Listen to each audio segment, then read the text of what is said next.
Gracias por estas horas, por estar aquí acompañándonos a esta jornada que coordinamos Cristina Pujales, máis eu, chamome Alejo Amoedo, que decidimos titular Historia, Digitalización e Preservación de Documentos Sonoros. O Arquivo Sonoro de Galicia, do Consello da Cultura Galega, temos realizado bastantes jornadas nas que se trataron sobre todo contidos, música na emigración, música tradicional, etc. Ou xeitos de divulgación, por exemplo, mapas sonoros, a última foi sobre a industria discográfica. Hoxe centrarémonos nos aspectos materiais do patrimonio sonoro galego, universal, polo tanto. Para elo, poñeremos o foco na orixen do son como elemento cultural e a súa preservación. Nesta xornada realizaránse 2 relatorios e unha mesa redonda. No primeiro relatorio abordarase, en primeiro lugar, a historia das grabacións sonoras como e cando se empregaron os distintos materiais e cales son as técnicas que permitiron a fixación deste novo patrimonio. Farase un percorrido pola historia da tecnoloxía do son e da industria fonográfica para así poñer en valor os fondos do Arquivo Sonoro de Galicia. Para impartir este relatorio contamos coa investigadora Susana Belchor, especializada no tratamento dos discos de goma laca, nos coñecémolos como discos de lousa ou discos de pizarra. Destacamos que no noso arquivo dispón dunha colección de 714 exemplares relacionados coa música galega. O segundo relatorio centrarase no tratamento técnico do son, na digitalización e na restauración dos soportes sonoros, na conservación e na preservación, na urxencia das migracións, ante a obsolescencia dos soportes, nos aparellos lectores, nos programas informáticos. Este relatorio correrá a cargo de José Navia, que é director técnico de Audio Vídeo Restauración Estudios, o cual o presentarei eu despois un poquinho máis polo miúdo, e a Susana Belchor o presentará Xaime Estévez, que está aquí connosco, que tamén é membro da Comisión Técnica do Arquivo Sonoro. Finalmente, nunha mesa redonda moderada pola coordinadora técnica do Arquivo Sonoro, Cristina Pujales, confrontaránse opinións e experiencias e intentarase resolver as posibles dúbidas que poida chegar ao público presente referidas á fixación de prioridades na digitalización, os novos formatos documentais, aspectos ambientais para a conservación, tipos de restauración, preferencias e uso. Como a presentación está feita, vamos a comenzar, eu creo que xa podemos comenzar coa xornada ou esperamos... Vamos a respetar os tempos, a 10:30 é a presentación, menos cuarto, ás 5 menos cuarto, o sea, mentre se preparan e todo, pois Xaime presentará e dará comenzo a primeira delas, que será a breve historia dos soportes sonoros e dos seus materiais, a cargo de Susana Belchor, como dixen antes, que será presentada polo catedrático de Música en Secundaria, membro da Comisión Técnica do Arquivo Sonoro, Xaime Estévez. Vanse preparando. Gracias por vir. Esperemos que disfruten tanto como eu penso disfrutar, porque sabes que temos moitísimos aparellos. Solo a presencia destes aparellos non é moi habitual velos xuntos, é verdad, porque sí por separado algúns deles, pero todos xuntiños da gusto. Gracias a Navia que os truxo, que habitualmente non se suelen viaxar con eles pola fragilidade. Pois moitas gracias. Gracias tamén de parte da presidenta do Consello da Cultura, que non poido estar aquí porque estuvo no congreso en Cádiz. Pois moitas gracias.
Hola, moi boas tardes.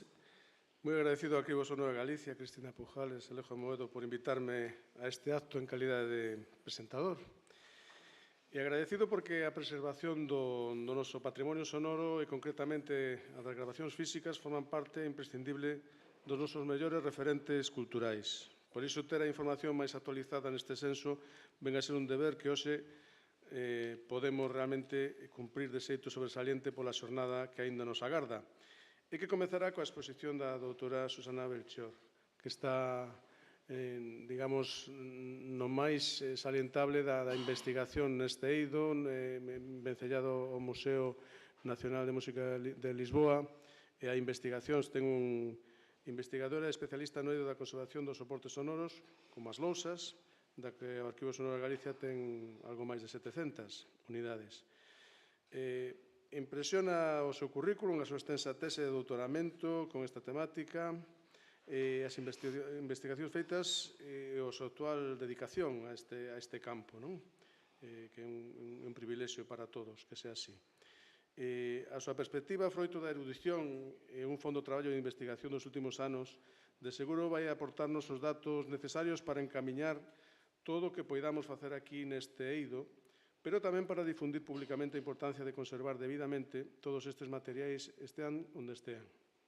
Non podo máis que darlle os parabéns a nosa invitada e trasladarlle o noso sentir de que somos moi afortunados de que queira compartir a súa sabedoría e investigacións nun eido da cultura e do patrimonio que forma parte do mellor da vida de moitos dos que aquí estamos e das propias raíces culturais de Galicia. Sen máis vos deixo ca doutora Susana Belchior, que de seguro este tempo nos virá moi ben a todos para comprobar a súa erudición. Un aviso, e é que as preguntas que podamos ter, que as traslademos despois á mesa que teñamos despois ao final, para aproveitar mellor o tempo. Moitas gracias. E ben,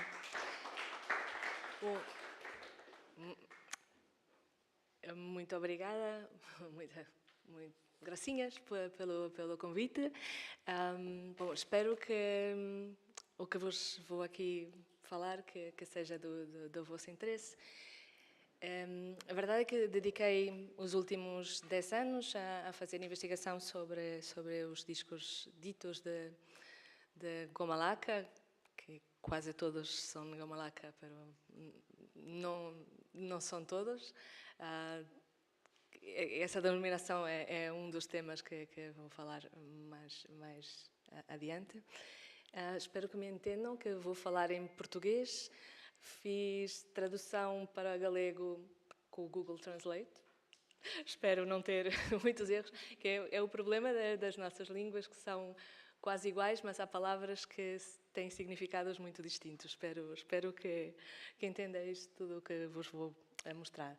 E também começar por dizer que uma investigação nunca é feita por uma só pessoa. É feita... eu posso aqui mostrar-vos o meu ponto de vista, mas a investigação é a investigação de muitas pessoas e é a investigação sobre o trabalho de muitas mais pessoas. Então, vou começar primeiro por falar de algo que conheceis certamente, que antes de existir a gravação de som, existia já a reprodução automática de som.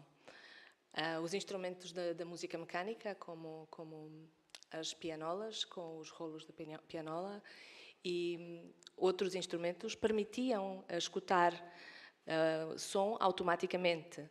Não era necessário que uma pessoa estivesse tocando um instrumento musical para escutar, mas não era possível escutar o som, mesmo com a pianola, quando um artista gravava. Não sei se me estão escutando bem. Sim? Mesmo os rolos da pianola, escutamos a interpretação de um artista, mas o som que vamos escutar vai depender do equipo, do instrumento em que vai ser tocado. Vai soar um pouco diferente, dependendo da construção do próprio instrumento onde vai ser tocado. E trago também estes exemplos porque alguns dos materiais, como o papel, o cartão, o metal, são os materiais que vamos encontrar nos primeiros suportes de som gravado. Então, alguns problemas são iguais. Então, a primeira vez que se conseguiu gravar o som foi com o fonautógrafo.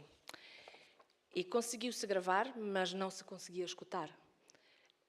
A ideia era de ver como eram as ondas sonoras para entender a fonética.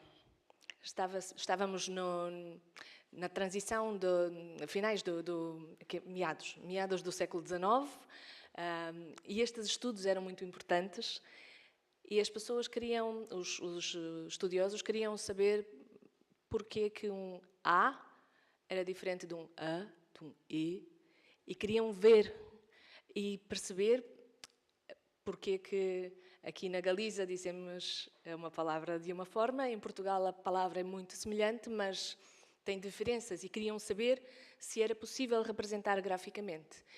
E foi possível com este equipamento, com esta equipa, aqui inventado em França, que temos, é muito semelhante ao que vamos ter depois com o fonógrafo e até com o gramofone, porque temos aqui uma folha de papel com negro de fumo, e temos aqui, não sei se estão a ver, sim, e temos aqui um estilete, portanto a pessoa fala aqui, a pressão acústica faz movimentar uma membrana que tem um estilete, este rolo contém esta manivela, vai movimentar-se, e este estilete com o som mexe-se e vai representar aqui a onda sonora. Este é uma destas folhas planificada, e que com a tecnologia de hoje é possível escutar, porque é possível digitalizar e transformar esta onda sonora em som que nós podemos escutar. Mas quando isto foi inventado não era possível escutar, era possível sim ver e perceber. Gravavam as várias formas de dizer as palavras e ver as suas diferenças.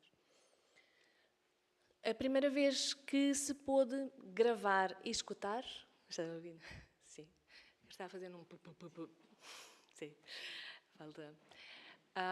Foi com o Edison. Então, a diferença é que ele fez uma gravação vertical. Então, temos algo muito semelhante. Temos um cilindro e temos uma folha de alumínio, de estanho, tin foil, que se coloca por cima do cilindro. Aqui. E desta vez ele vai gravar verticalmente. Então vamos ficar com ondas que depois podemos voltar a ouvir desde que não se retire a folha. Quando se retirava a folha, era muito difícil voltar a alinhar estas espiras. Portanto, esta invenção, nós falamos muito da invenção do fonógrafo ser de 1877, mas os cilindros comerciais que conhecemos hoje foram desenvolvidos muitos anos mais tarde. E esta é uma coisa que eu vos queria alertar, a questão das patentes e das datas que aparecem nas patentes. Muitas vezes os inventores vão registar uma patente para que ninguém mais possa fazer um registro daquele conceito científico ou daquela questão material. Mas as questões práticas para que possa ser um sucesso comercial só surgem muitos anos mais tarde. E vamos ver isto com o fonógrafo e vamos ver o mesmo com o gramófono. Então, estes primeiros tin foil, não podemos falar de cilindros ainda, estas primeiras gravações funcionavam mais como uma demonstração científica. Os técnicos do Edison, porque o Edison tinha vários inventores a trabalhar para ele. Ele próprio era um empreendedor e ele tinha várias pessoas que trabalhavam para ele e que iam fazer estas demonstrações. As pessoas pagavam, porque isto era uma novidade, para poder escutar um som gravado. Hoje, quando escutamos, pensamos que não tem qualidade e como podiam ficar as pessoas impressionadas, mas esta é a primeira vez que alguém podia chegar, dizia algo, e segundos depois podia escutar de novo a voz.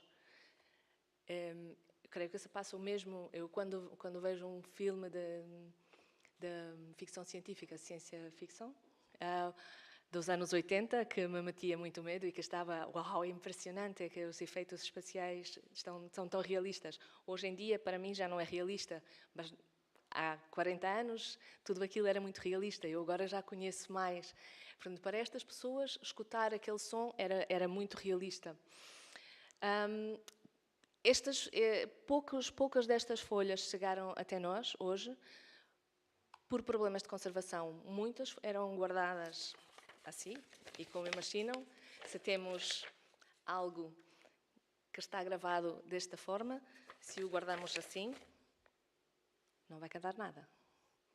Então, de novo, com a tecnologia da digitalização, foi possível digitalizar e voltar a escutar alguns destas folhas, mas não têm quase qualidade nenhuma. Então, 10 anos depois, outros investigadores que trabalhavam, porque isto está sempre muito ligado, muito conectado em rede. Estes investigadores trabalhavam no laboratório Volta, que pertencia ao Alexander Graham Bell, que foi o inventor do telefone.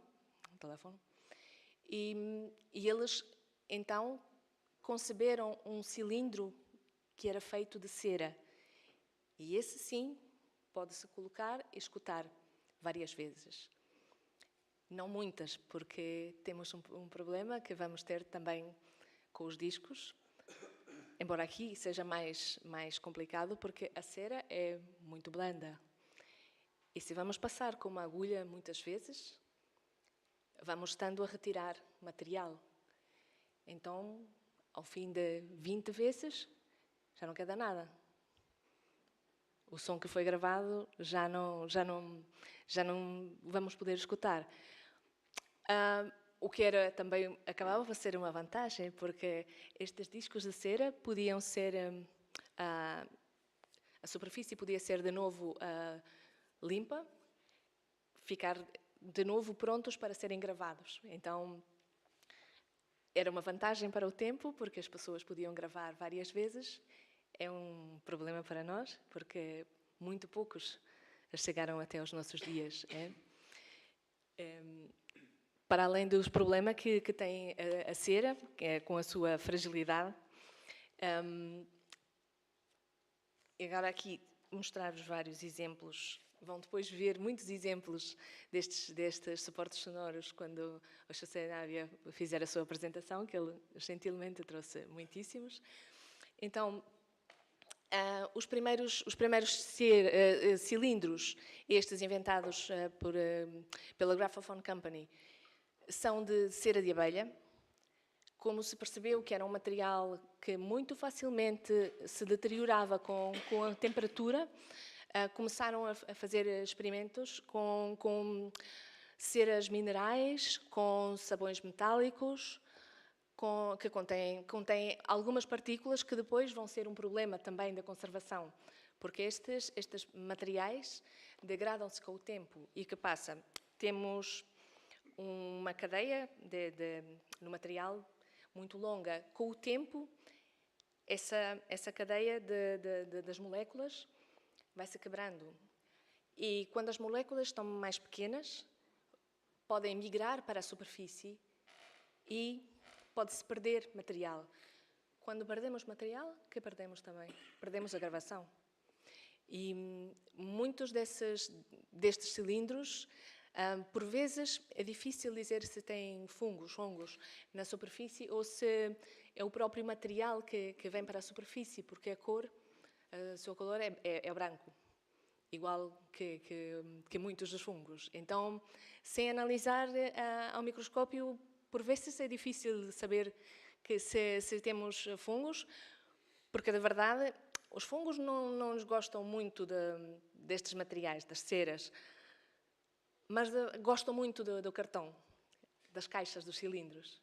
E ao desenvolverem-se muito no cartão, a verdade é que as enzimas que eles usam para comer o papel também vão atuar na superfície dos cilindros e, mais uma vez, vamos ter perdida de material. Se perdemos material, perdemos o som. E o que passou é que, durante muitos anos, e estes são cilindros que estavam no Conservatório Nacional de Lisboa e que estão agora no Museu Nacional da Música, por muitos anos não se sabia bem o que era, com o olvido, com o esquecimento. Estes materiais ficaram em sótanos, muitos anos, com temperaturas elevadas, baixas, elevadas, baixas, com umidade excessiva, baixíssima. Tudo isso acelerou a degradação dos materiais e também promoveu o crescimento dos fungos. Então, é muito comum que os cilindros que encontramos já não seja possível escutar nada. Mesmo com as tecnologias que existem agora, de fazer scanner digital, é que a verdade é que a superfície está lisa e então já não temos informação. Por isso é muito importante que quase sempre o maior inimigo dos suportes sonoros, de todos os materiais, são as condições adversas de armazenamento. Isso e, claro, o descuido, porque eles muito facilmente se rompem, se caem ao chão, já foi, já se rompeu. Hein? Então, aqui. Como podem ver aqui, e muitas vezes, bom, sim, podemos unir os troços todos e tentar digitalizar. Muitas vezes perde-se material. Quando se perde material, perde-se informação. Já não há. No digital podemos tentar recuperar a forma de onda, mas a verdade é que não é o original. Podemos ir buscar um troço, por vezes se faz isso, ir buscar um troço e tentar recuperar, mas quando perdemos o original, já não vamos ter a gravação que foi feita. Por isso é muito importante armazenar corretamente.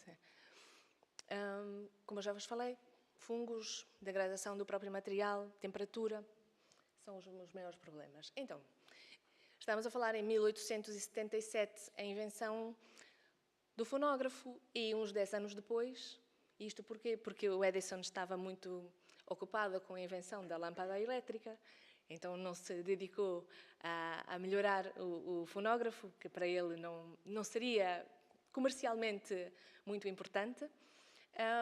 Em 1887, Emil Berliner foi patentear o disco. Mas a patente, a primeira, é esta que estão a ver aqui, que é muito diferente do que depois ele patenteou quase 10 anos depois. Ou seja, a patente dele é, de novo, para uma gravação lateral, como tínhamos visto no fonautógrafo, mas que não era possível voltar a escutar. Porque ele patenteou a gravação lateral, coisa que o inventor do fonautógrafo não fez, e ainda não tinha feito o desenvolvimento dos materiais, que demorou ainda alguns anos a descobrir quais os materiais ideais para concretizar a sua invenção, mas fez já a sua patente. A verdade é que os discos comerciais demoraram quase 20 anos, porque nos Estados Unidos, que foi onde Emil Berliner fez esta invenção e onde registrou a patente, ele tinha algumas guerras de patentes, porque os próprios inventores do cilindro tinham patenteado todo o uso da cera para gravação, independentemente do suporte e do tipo de gravação. Então, foi necessário ir fazer muitas batalhas judiciais para conseguir depois utilizar a cera para gravação, que foi o mais utilizado nas matrizes durante largas décadas. Então, o Emil Berliner primeiro teve de ir buscar a gravura em papel, este método de fazer as matrizes, em que tem um disco de zinco, vem aqui nesta imagem, que está recoberto por uma camada muito fina de cera.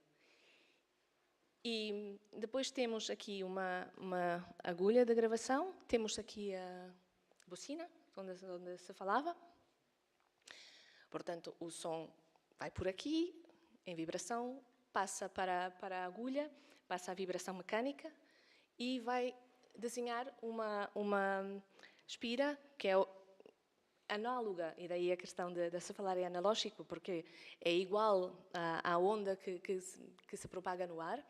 Ele vai gravar uma onda lateral e depois é feito um ataque com ácido que vai deixar um buraco, como se diz, um sulco. Vai deixar o sulco que vai ser igual ao que estava sendo falado. Depois, o que é diferente é que com o cilindro, com o fonógrafo, o mesmo equipo poderia gravar e reproduzir. Com os discos, não. E isso é uma vantagem comercial para quem inventou, porque vai ter sempre de vender o suporte. Enquanto que o fonógrafo permitia que quem tiver um fonógrafo podia fazer as suas próprias gravações, com o gramofone, não. O gramofone, mais tarde vamos ver que existem discos de gravação instantâneos e desde o início há muitas patentes a tentar fazer discos de gravação instantânea, mas não existiam ainda os materiais que permitissem fazer essa gravação. É que no início do século XX estávamos fazendo muita investigação sobre os plásticos, os polímeros sintéticos. E não existiam ainda materiais com as características corretas para poder fazer este tipo de gravação em casa. Então, era sempre necessário fazer uma matriz que teria de ser feito depois, porque temos aquele disco e depois necessitamos de um negativo para prensar o disco. Isso é feito por processos de galvanoplastia, com tanques eletrolíticos que vão depositar uma camada de metal que vai ficar um negativo e que depois vai permitir fazer a prensagem de um disco que é positivo. Estes primeiros discos têm só uma cara, porque, mais uma vez, por questões técnicas, porque não se tinha ainda a possibilidade de fazer com qualidade um disco que tivesse gravações dos dois lados, sem que houvera problemas de distorção física do material. Os primeiros discos são estes que estão aqui, e as primeiras patentes ele intentou fazer muito semelhante ao fonoautógrafo. Era vidro e depois negro de fumo, e por isso não funcionava, mas conseguiu patentear, e só quando começou a falar com pessoas que trabalhavam na gravura de papel, descobriu este método com o disco de zinco e com o ácido. Os próprios discos, os primeiros são de, como se diz, caucho vulcanizado, que tem problemas. Os problemas que se detectavam muito inicialmente, que não mantinha a forma, e se não mantém a forma, o que está gravado não vai soar igual ao que foi gravado. Quando vamos escutar, temos problemas de distorção de sonido. E então, por casualidade, o irmão de Emil Berliner, na Europa, tinha uma fábrica de teléfonos, porque Emil Berliner trabalhou também para Graham Bell, e estavam a trabalhar com um material à base de goma laca. E que sim, esse era muito estável e que permitiu fazer os primeiros discos. Os discos têm muitas vantagens em relação aos cilindros, porque permitia fabricar industrialmente grandes quantidades, o que ia reduzir o seu preço. Era possível gravar artistas conhecidos. Os primeiros cilindros, para gravar, numa sessão de gravação, poderíamos gravar 10 cilindros, porque no início não existia forma de reproduzir um cilindro comercialmente. Mais uma vez, por limitações de materiais. Não existiam materiais que depois, porque o disco é plano, o cilindro não. E os moldes para fazer o cilindro só se conseguiu em 1902, foi a primeira vez que se conseguiu fazer um molde com qualidade suficiente para produzir industrialmente o cilindro. Em 1902 já os discos estavam no mercado há 3, 4 anos e já estavam tomando o mercado. Por isso o disco foi tendo cada vez mais sucesso e o cilindro, que permitia ter os cilindros de cera para fazer gravações caseiras ou os cilindros depois de outros materiais sintéticos com as gravações comerciais, foi decaindo. Como se vê aqui, logo no início, quando estavam a fazer marketing para um novo produto, porque se vamos pôr um produto novo no mercado, temos de convencer as pessoas que é um bom produto e que vão querer comprar. Logo neste início eles diziam: chamamos especial atenção para os receptáculos, não eram discos, chamavam receptáculos de som, sobre que a nossa música é impressa, os quais diferem essencialmente dos fornecidos com outras máquinas falantes, os fonógrafos. Eles são discos duros, chatos e não cilindros brandos de cera. Um facto que os adapta especialmente para a exportação. Havia já essa consciência, porque as fábricas estavam localizadas em poucos países e era necessário exportar para todos os pontos de venda. No caso da Europa, as fábricas sempre estiveram, nestes anos iniciais, mais localizadas na Alemanha, em França e Inglaterra.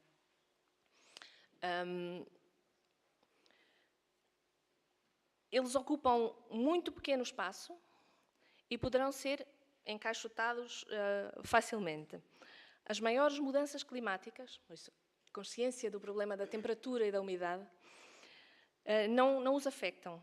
E pode-se ter confiança que chegarão ao seu mais distante destino em perfeito estado. Isto é, em 1899.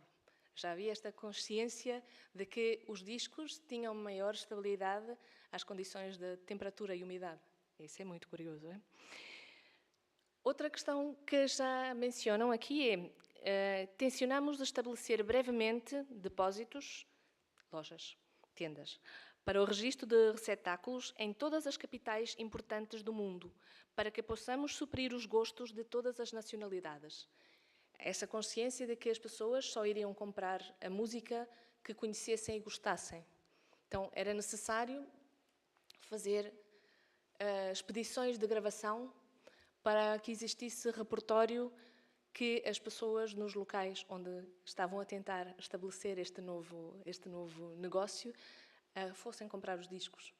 Logo, o primeiro catálogo da Gramophone Company fala em discos franceses, italianos, espanhóis e portugueses.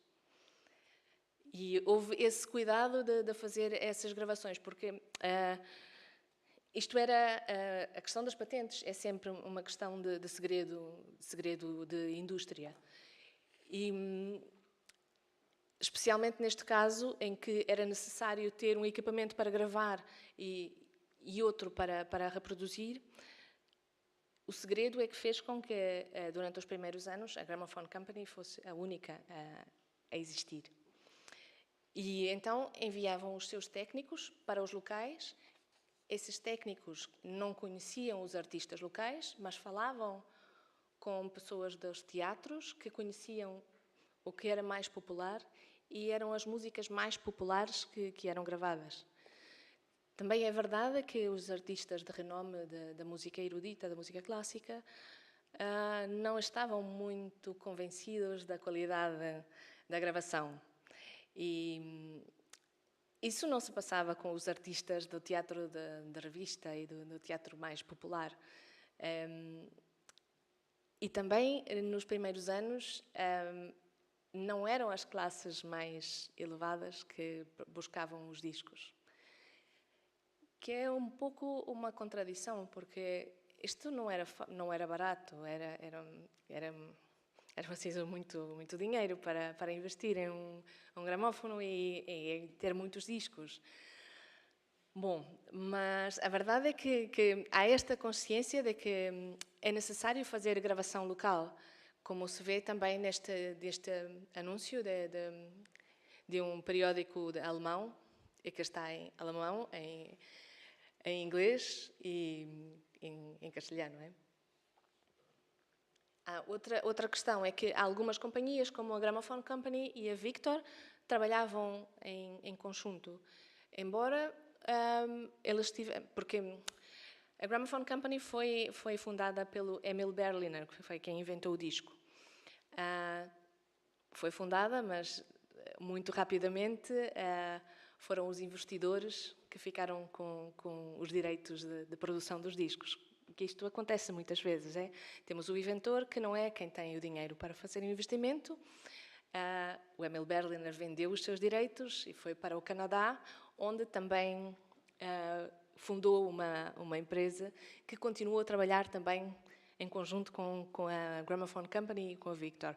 A Gramophone Company estabeleceu-se em Londres em 1898 e criou ligações com o Eldridge Johnson, que foi o inventor do gramofone, dos primeiros gramofones com motor, e que fundou a Victor Company. As duas companhias estavam situadas em continentes diferentes, trabalhavam em conjunto na investigação dos materiais e dos processos, mas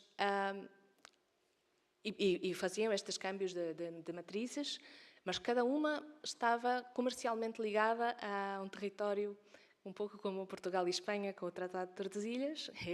Dividiram o mundo e uns vendiam para uns países, outros vendiam para outros. O que eles faziam era este intercâmbio de matrizes. Então, se vemos um disco Victor aqui, é porque alguém o comprou nos Estados Unidos e o trouxe para cá. Porque aqui não podiam ser comercializados os discos da Victor. Podíamos sim ter uma matriz da Victor feita pela Gramophone Company. Então, aqui temos imagens de umas expedições de gravação. O que era mais frequente era que o técnico fizesse as gravações no quarto de hotel. É necessário entender que neste momento as frequências que podiam ser gravadas eram muito reduzidas. Então, num quarto de hotel, e não íamos escutar todo o ruído que passava na rua. E aqui podemos ver todo o material que era necessário transportar para fazer uma sessão de gravação. Claro que esta imagem é uma imagem de marketing de uma empresa alemã, da Beca, que fez durante 3, 4 semanas publicidade a esta expedição para se implementar no mercado. As empresas alemãs foram responsáveis pela popularização do disco, porque faziam discos mais baratos. E até a Primeira Guerra Mundial, muitas das etiquetas locais, das galhetas locais, são discos em que se encomendava a uma destas empresas, a Beca, a Odeon, para que viessem os seus técnicos fazer gravação e depois a própria empresa local prensava com uma etiqueta. Ou seja, os discos não eram feitos em Portugal, em Espanha. Poucos países tinham fábricas próprias e eram encomendados a estas empresas que estavam especializadas em fazer discos mais baratos. Este também é muito curioso, este cartel que está aqui da Beca, a dizer que conquistaram a Europa em 9 meses. Bom, aqui, desculpa, eu improviso muito e por vezes perco um pouco o rumo do que estou a falar. Bom, o que encontramos é que há uma pesquisa contínua para encontrar os melhores materiais. Estamos a falar de uma indústria. E a indústria sempre pretende ter o maior lucro possível. Então, estão sempre em busca de aperfeiçoar o seu sistema de trabalho e sempre em busca dos materiais mais baratos e com melhor qualidade. E isso é o que encontramos também nesta indústria do disco. Então, era feita muita investigação de laboratório desde o início. As companhias estavam sempre muito atentas ao que os seus competidores colocavam no mercado. A Gramophone Company comprava discos de Decca, da Odeon, para os analisar no seu laboratório, para saber quais os materiais que eles estavam a utilizar nos seus discos. E o que eu estou aqui falando dos discos vai ser igual com as cintas magnéticas. Claro, são outros materiais, é outro suporte, mas estes processos de indústria vão sucedendo também com os outros suportes. Eu vou estar mais tempo a falar sobre os discos, que é o meu assunto da tese, mas é igual o que se vai passar nos outros suportes. A maioria dos discos são ditos de goma laca ou de louça, porque este é o material mais frequente. Mas encontramos também discos com outros materiais. E esses materiais não são geralmente tão estáveis ao longo do tempo. Por essa razão, existem menos, porque sabia-se na altura que não eram tão estáveis e porque, por não serem tão estáveis, não chegaram até nós. Então, como eu disse, para saber os materiais dos discos não é muito fácil, porque era um segredo de indústria. As próprias patentes geralmente não dizem quais são os materiais dos discos. Dizem coisas muito pouco concretas, como podem encontrar aqui. Onde eles dizem? Matéria colorante. Matéria colorante pode ser qualquer coisa. Argilas. Não dizem que argilas são, por exemplo.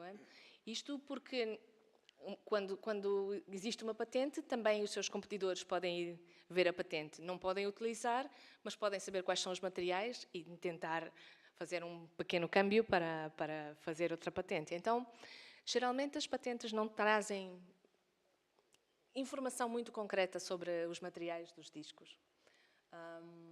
Sim, aqui podem ver alguns dos materiais mais comuns, a goma laca, temos aqui creio que este é o algodão. Então, temos a goma laca, que funciona como um aglutinante de todos os outros ingredientes. Era um material mais caro e só é produzido na Índia. Temos o material mais barato, que é pó de pedra. Geralmente, a pedra que fosse mais comum, mais abundante, na zona da fábrica onde está situado. Porque geralmente a goma laca é 10% do material do disco. E o pó de pedra, como vamos ver depois, é o que está em maior percentagem. Então, é o que se vai buscar mais próximo, porque a goma laca vem da Índia, é preciso muito dinheiro para fazer a sua importação.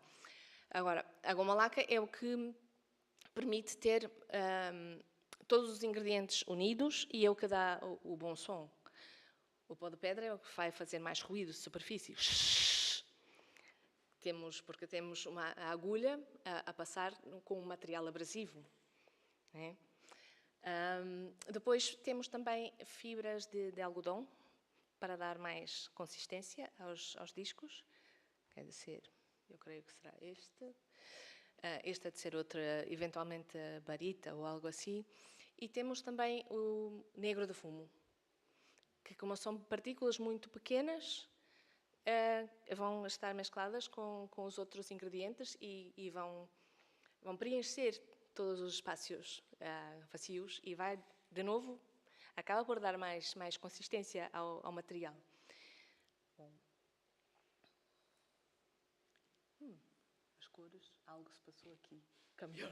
Bom, não sei. Mas creio que conseguem ver. Algo raro se passou aqui.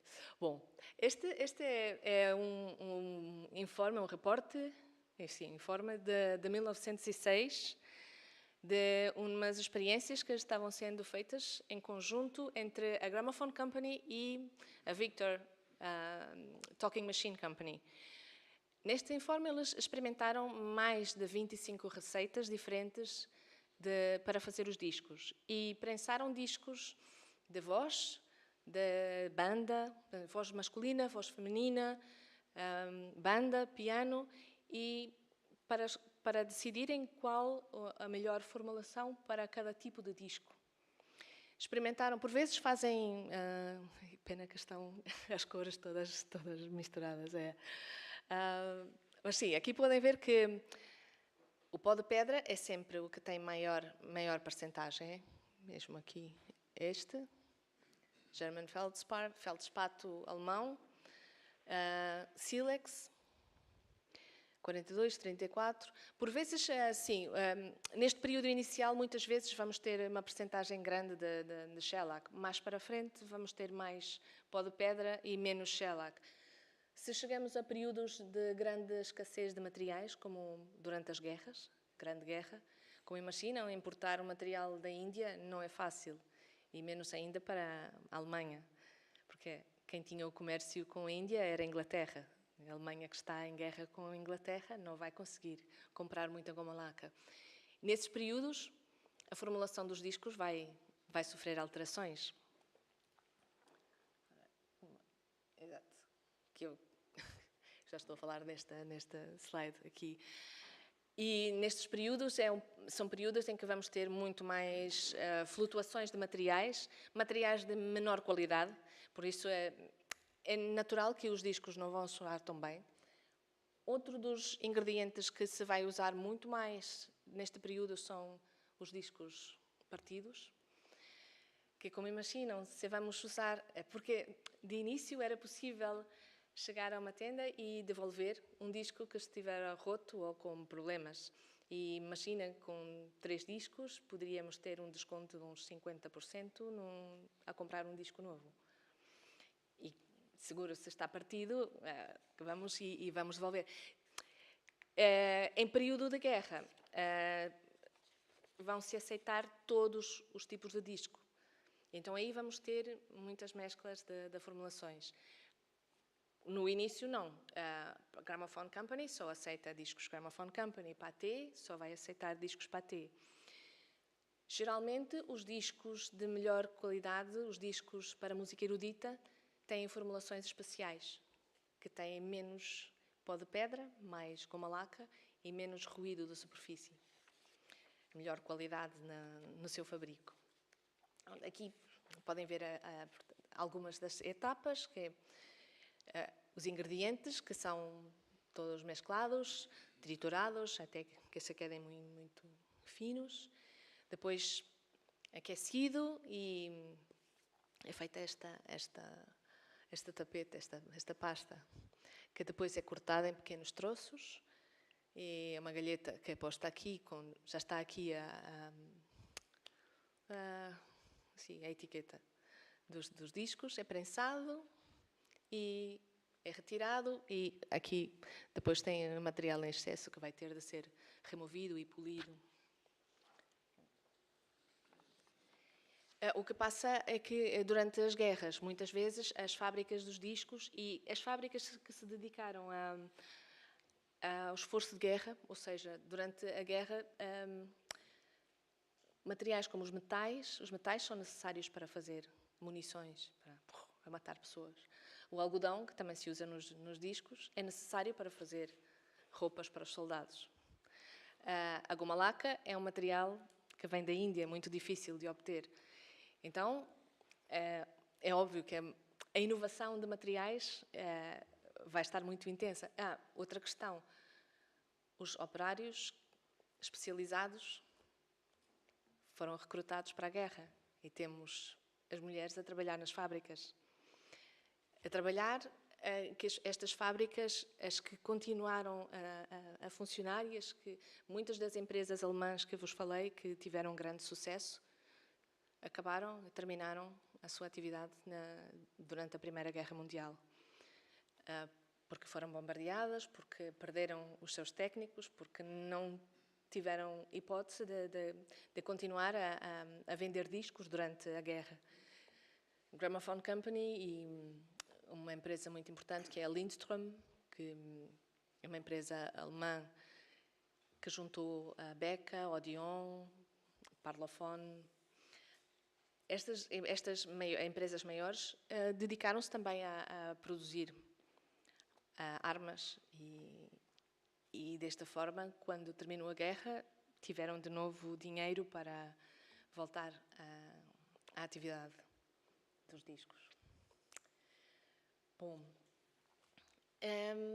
o disco contém, claro, certo, vou a meio. O disco contém muita informação. O disco, igual que uma cinta magnética, tem muita informação técnica que nos pode permitir saber quando foi gravado, quem foi o técnico de gravação, onde foi. Agora, é necessário conhecer o que significam estes códigos. Alguns são mais diretos.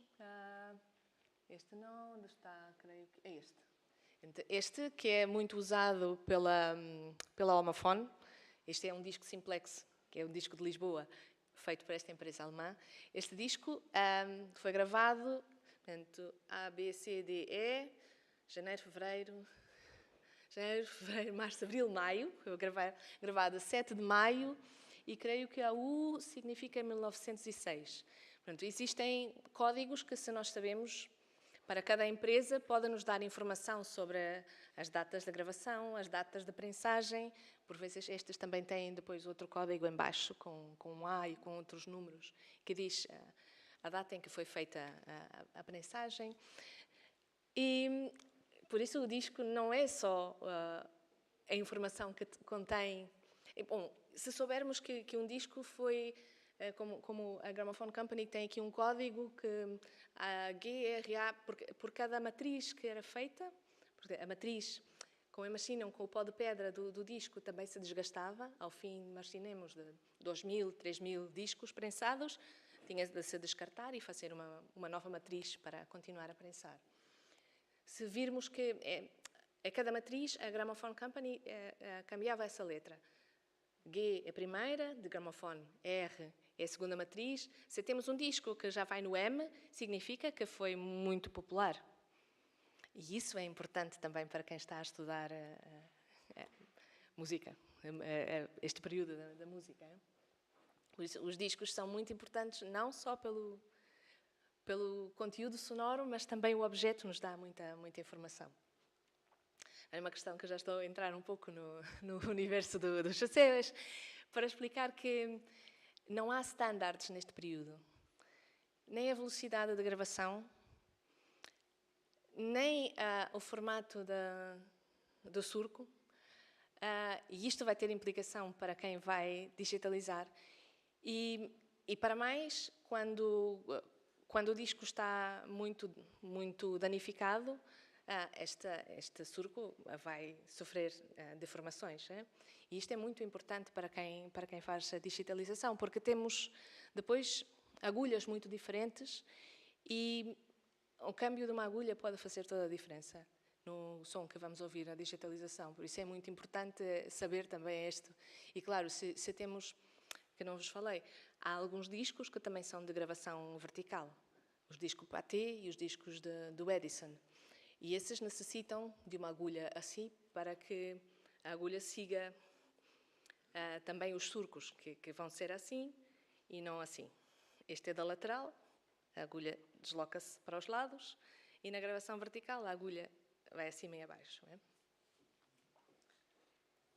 Pronto. Quando temos, porque é importante a gravação elétrica? A gravação elétrica já vai permitir gravar uma gama de frequências muito mais alargada. E quais são as implicações nos materiais? É que vamos escutar muito mais o ruído da superfície.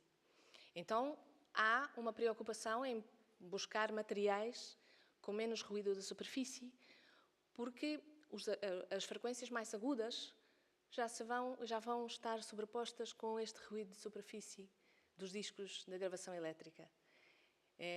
Por isso é que quando estava a fazer o meu estudo, terminei aqui, porque este é um ponto muito importante também na investigação de laboratório. E que não se esqueçam que os materiais que foram usados eram os melhores materiais que existiam na época. Se existisse o vinilo, em 1900 os discos seriam de vinilo, mas o vinilo não estava inventado ainda. E aqui, isto é o que se pode descobrir em laboratório hoje com as nossas técnicas. Isto implica romper um disco para ver o seu interior. Isso só podemos fazer em discos que já estão rotos, partidos. E podemos ver que há discos que são muito menos homogéneos, que têm partículas maiores de pedra. E se tem partículas maiores, o que vai fazer mais ruído. E estes discos são os discos mais antigos. Se vamos comparar um disco da Gramophone 1906, 1912, ele vai melhorar bastante essa homogeneidade das partículas, porque estão buscando um som melhor. Há discos que são laminados, que têm camadas diferentes, que têm mais pó de pedra no seu interior para dar resistência. Depois tem uma interface, geralmente de papel, e depois uma camada mais fininha de goma laca, porque é muito caro e porque se rompe mais facilmente, mas que tem muito melhor som.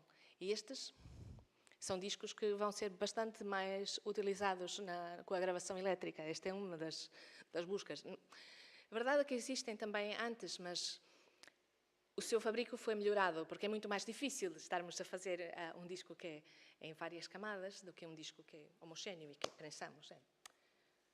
Então, outras coisas que podemos ver também é que há discos homogéneos, há discos que têm impurezas e problemas. Era feito sempre um controle de qualidade e quanto melhor a empresa, melhor o controle de qualidade. O controle de qualidade implica mais gastos com o pessoal. Então, seguro que só os de melhor qualidade é que vão ter melhor controle de qualidade. Igual que agora, quando falamos de material, quando dizemos que as coisas que vêm da China que têm menos qualidade, bom, depende. A China produz para empresas de topo e aí faz grande controle de qualidade. Igual aqui. As coisas de menor qualidade, igual que faziam com os discos, era para os discos mais baratos. Neste, não sei se conseguem ver, mas este é um disco laminado e consegue-se ver assim as pregas, as rugas do papel, quando o disco foi prensado. Se vemos com atenção e com alta resolução, sim, conseguimos ver isso com os raios X.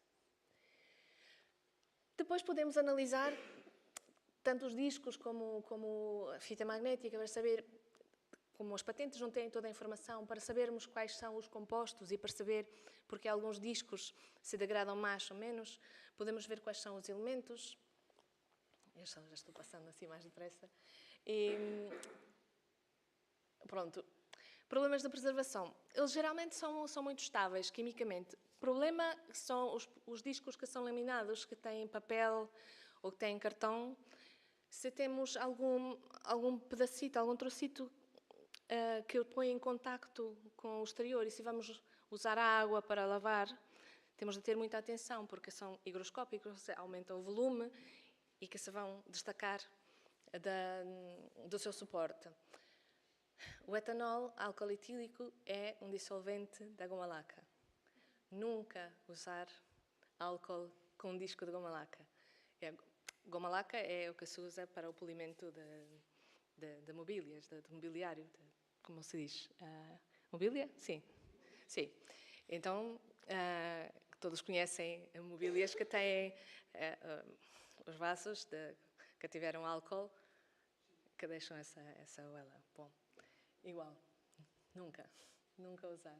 E sim, já sabemos também que quando há escassez de matéria-prima, por isso discos de períodos de escassez de matéria-prima, que vão ser mais problemáticos. Os discos instantâneos geralmente são homogéneos ou têm uma camada de gelatina ou ou de outra laca, e temos uma base que é rígida e temos depois algo que é higroscópico. O que podemos ter destacamentos se entra em contacto com a água. Mais uma vez, é material que com o envelhecimento vai perdendo exudações também como falei, com os cilindros, é o mesmo problema. Aqui temos uma capa muito fina, mas vamos ter os mesmos problemas que tivemos com os cilindros. Hein? São discos muito instáveis e quem os tenha e que esteja bem, o melhor é contactar um técnico especializado para fazer de imediato a digitalização. Porque são discos que um dia estão bem e nós sabemos, há um pico da temperatura, da umidade e no dia seguinte, já não temos. E se perdemos, bom, claro, eu ia falar aqui 3 horas, como vê. Os flexidiscs também é algo que foi muito mais comum entre os anos 60 e 80, creio. Este é um livro de nenos que me deram e que é dos anos 60 e, bom, já está em falta aqui o material. Porque, mais uma vez, é um acetato ou nitrato de celulose e que vai ter exatamente os mesmos problemas e aqui com a agravante do papel libertar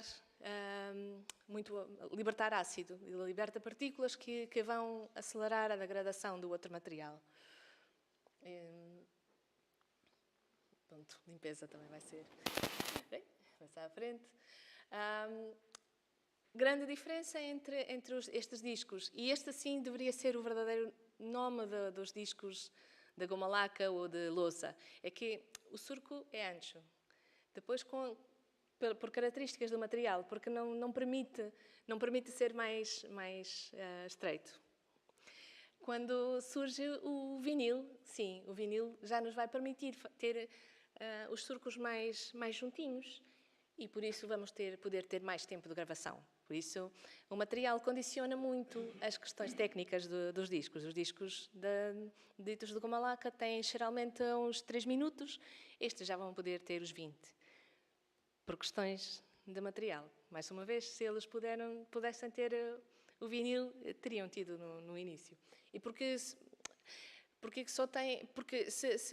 os surcos fossem mais juntinhos, as paredes eram muito frágeis e com a agulha, que é uma agulha de aço, e que geralmente só se podia usar por uma leitura para uma cara, porque o material é muito abrasivo. Quando chega ao final, a agulha de gramófono geralmente está muito afilada e vai danificar o disco. Por isso, bem, primeiro, hoje não devemos escutar os discos de goma laca em gramófonos.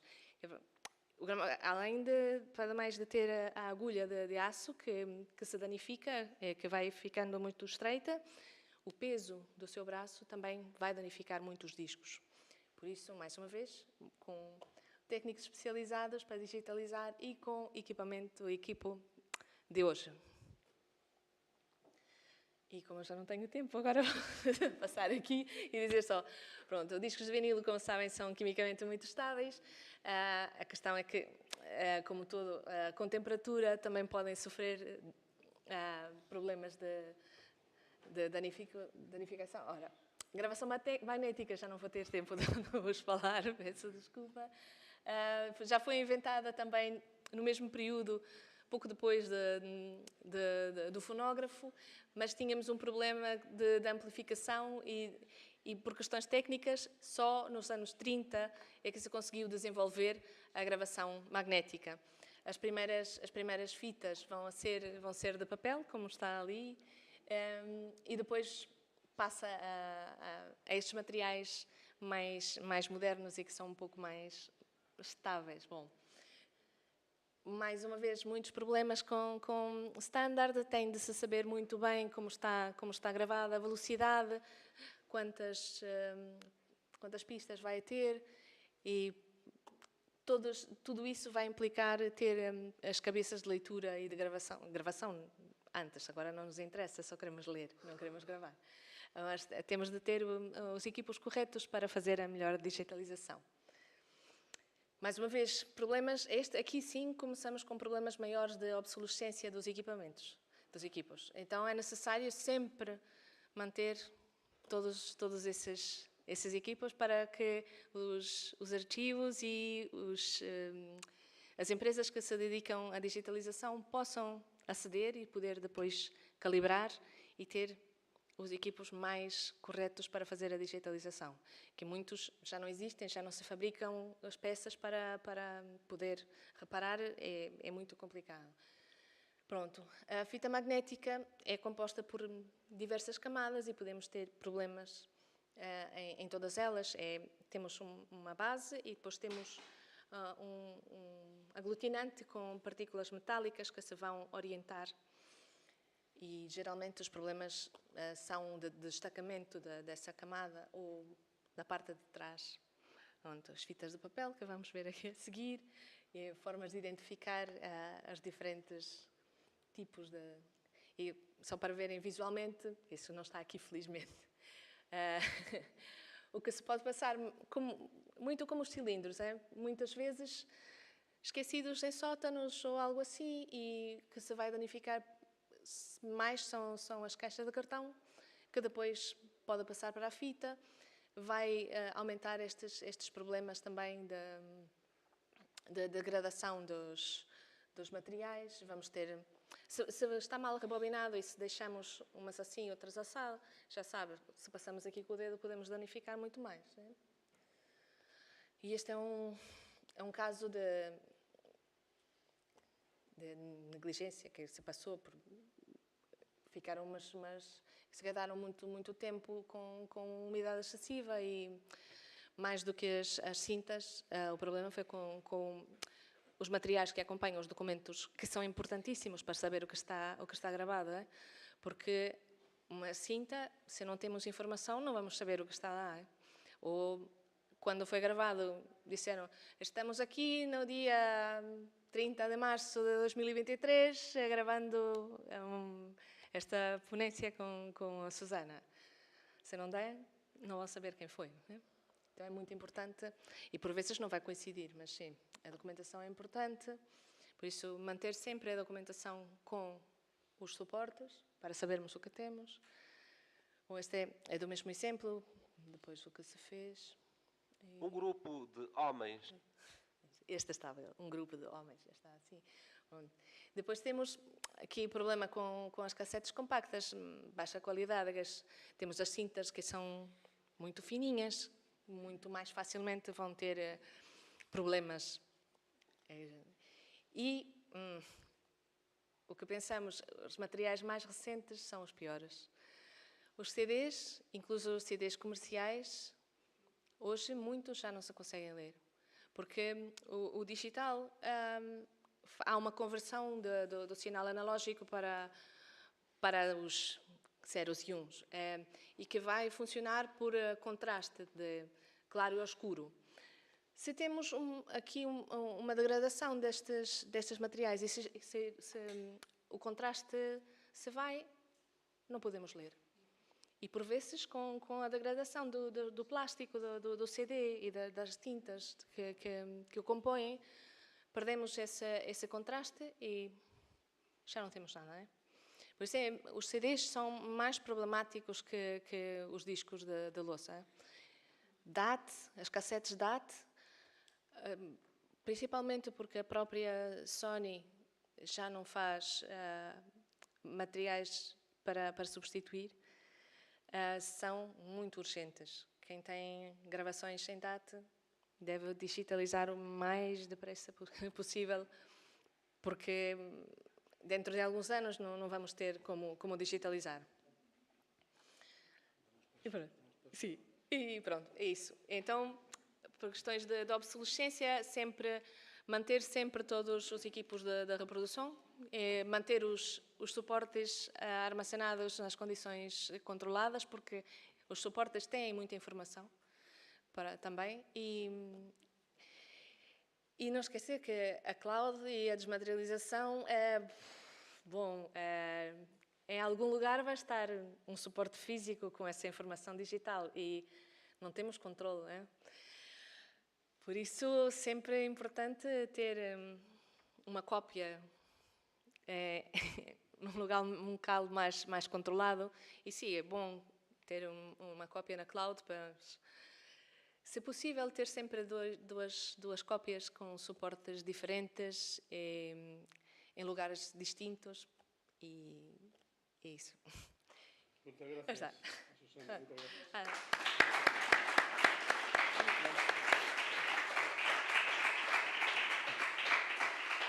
Moitas gracias. Damos paso ao seguinte porque na mesa haberá ocasión de volver a concretar cousas. Claro que sí. Moitas gracias.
Bueno.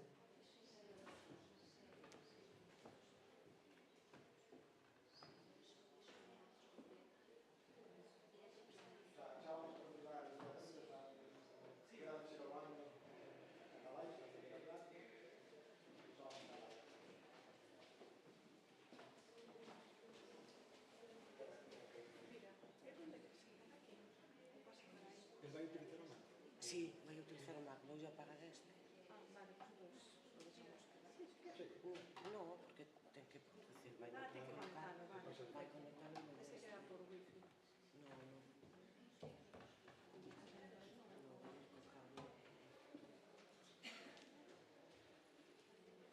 No, vai co cable. Pero ese va apagado, sí. Porque na mesa redonda entendo que No, una solución necesita... Que tenía por aquí. Un collar un poquillo de agua.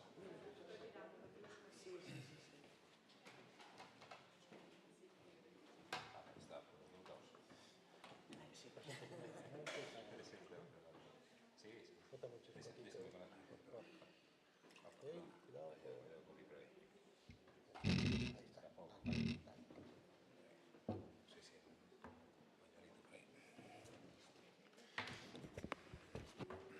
Vamos a despertar por aquí.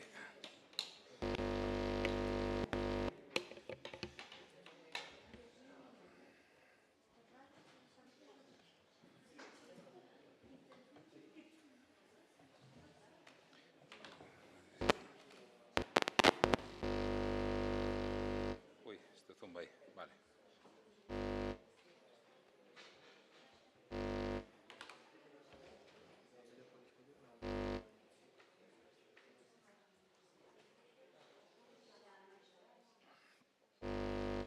Hay algo ahí que zumba. Lo mejor esto, ¿no? Ya va a ser algo puntual, pero bueno.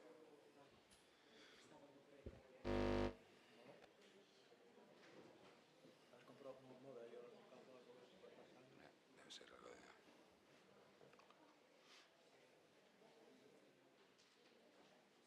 Bueno, vamos a ver.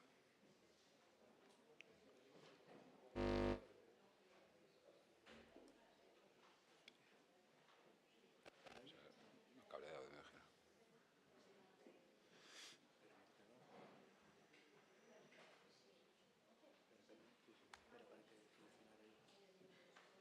Sigue zumbando, ¿no? Ah.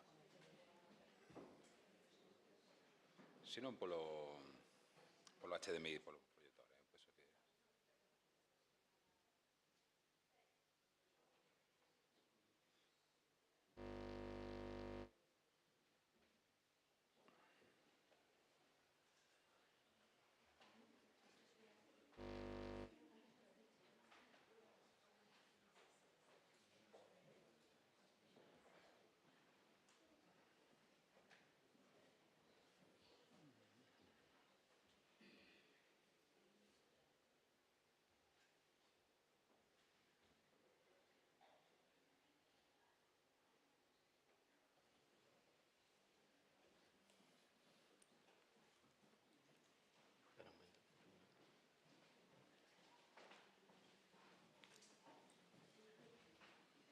Hai algún ruido? Sacámoslo, non hai problema. Non te preocupes.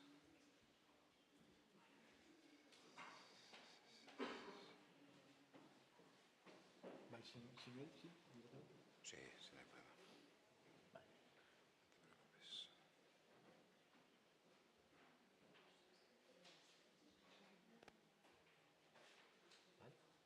Sí, cando queres. Bueno, boas tardes aos que vos incorporades a esta segunda sesión. Este segundo relatorio que titulamos A digitalización de documentos sonoros, que estará a cargo de José Navia. Vou situar pois, un poquinho quen é José Navia, me imagino que moitos de vos o coñecedes. Pero, bueno, a min gustame resaltar que, aparte de técnico de son, digitalizador, podese decir, é titulado superior de linguaxe musical, transposición e acompañamento, o sea, relacionado coa parte práctica da música, teórica neste caso, pero tamén toca a flauta traveseira e o piano, somos colegas, polo tanto. Tamén fixo magisterio nas especialidades en música. En canto a súa formación técnica, realizou estudios de técnico de sonido por ARS en Valencia, técnico en mastering por Microfusa en Barcelona e os de posgrau de sistemas de audio e sonorización pola Universidade de Valencia. Como músico, como ben dixen antes, formou parte de diversas formacións musicais, como flautista e pianista, e exerceu de profesor de piano no Conservatorio Profesional de Música de Redondela e profesor de alce en Dublín, en Irlanda. Ten realizado investigacións na recuperación de formatos de audio e vídeos en todos os seus procesos, limpeza, restauración física, digitalización e restauración digital. Desde 2004 é o director técnico de Audio Restauración Estudios, empresa destacada no territorio estatal e que traballa para selleiros centros patrimoniais sonoros como o Museo Reina Sofía, Biblioteca Nacional de Cataluña, Museo de Barcelona,